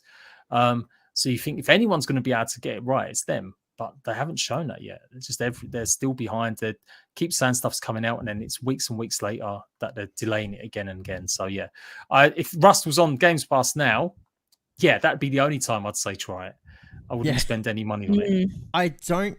Do you think it will come to go? I think it makes too much for it to go to Game Pass personally. I think it will. I think you think it will? I don't think it hasn't taken off enough as it should have done because of the problems and issues. And you reckon they'll work out a deal with Xbox to have it on Game Pass? Absolutely. I think once they get the first set of updates out where they actually add new content, which we're waiting for still, I think probably towards middle of next year we'll see it come to Games Pass. That would make sense time-wise too, and that'll based on Ark coming to Game Pass and Conan, that's going to see a huge influx. I'm disappointed. Again, just like No Man's Sky, I was ready to have Rust as my number one. I was going to become a toxic little dude, just running around killing people, shouting names at them. Like I've loved it for years. The idea of it. It's a brutal PvP game. Oh my god, I've lost so much stuff playing that game. But it's just not the same version as PC. And all the other games we've mentioned, they are, apart from mod support. Yeah, you do get the same experience. Maybe the graphics aren't as great, maybe performance isn't as good, but it's playable. But Rust it's missing so much content, and it's playable, but only if you've got next gen. Yeah, exactly. Yeah, 100% agree there. 100% agree. So there you go, guys. We just ranked 13 games, and now you have the expert opinion of what games you should be playing. And for those still listening in, to recap, Make sure you go follow Jade on all of his socials, his Twitter, his YouTube. They'll be linked in all the descriptions. We are providing him, thanks to Xbox ANZ, 3 months Game Pass Ultimate. So stay tuned on his socials of how he's going to give that away to you, one of his Rat Bag community members. And if you want to become one of his Rat Bag community members, go follow him over all his socials. It is youtube.com/JadePlaysGames. Correct me if I'm wrong. Is that the link? You know what? I don't know. The amount of times I've been saying lately, is it JadePG or JadePlays Games? JadePlays Games will bring it up on YouTube. Yeah, somewhere. JPG. Look up JPG. That's my goddamn new name. Goddamn it. But so it's the same thing. So for all those listening in on the audio side of it, guys, thank you very much for tuning into this episode. We will be taking a break next week with the long weekend coming up. We decided to give ourselves a week break and treat ourselves a week off. So no audio podcast next week.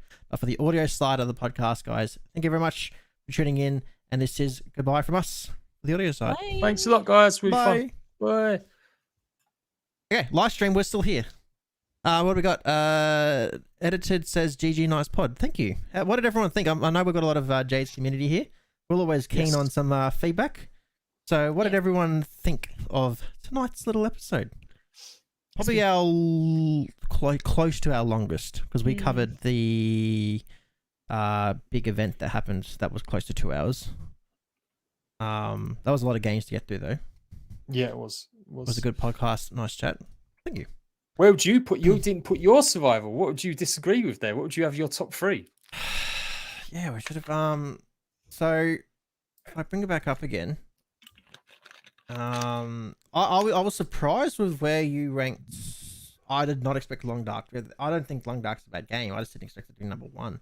I thought you'd put.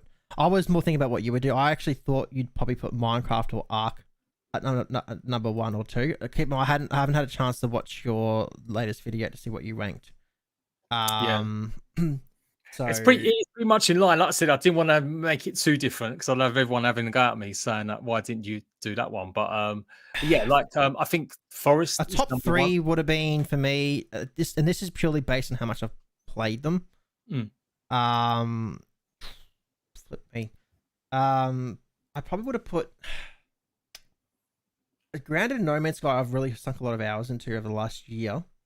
Probably Grounded, No Man's Sky, and Ark, just because of mainly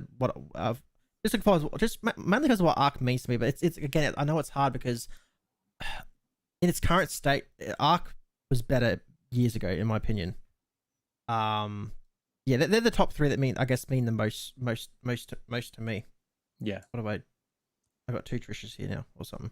Yeah, my thing crashed. My bad. Okay.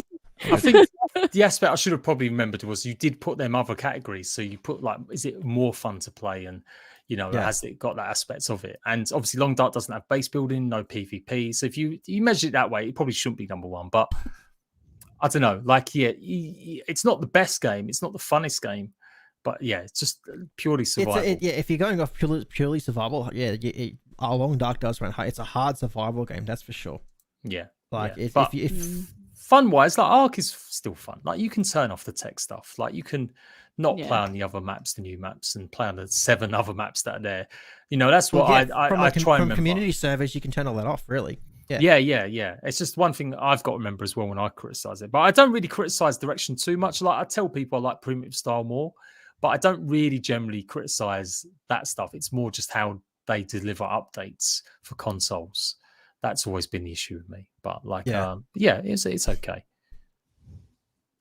Came in somewhere in the middle, was good and very analytic talk. Good info. No, I appreciate that. We've been trying to tee up a date with Jade for a while. Obviously, Jade's a bit busy guy, and we're in Australia and Jade's in UK, so you got to work out around time zones as well. So I've been excited to get this. I've participated. We're in episode 10. I DM'd Jade around episode 3.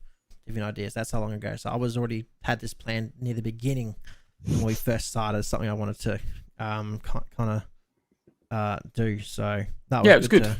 Appreciate you getting me on. Good to get that done. Guys, thank you very much for the live stream. That'll be. I usually try and raise them. Let's quickly send you over somewhere. Just real quick.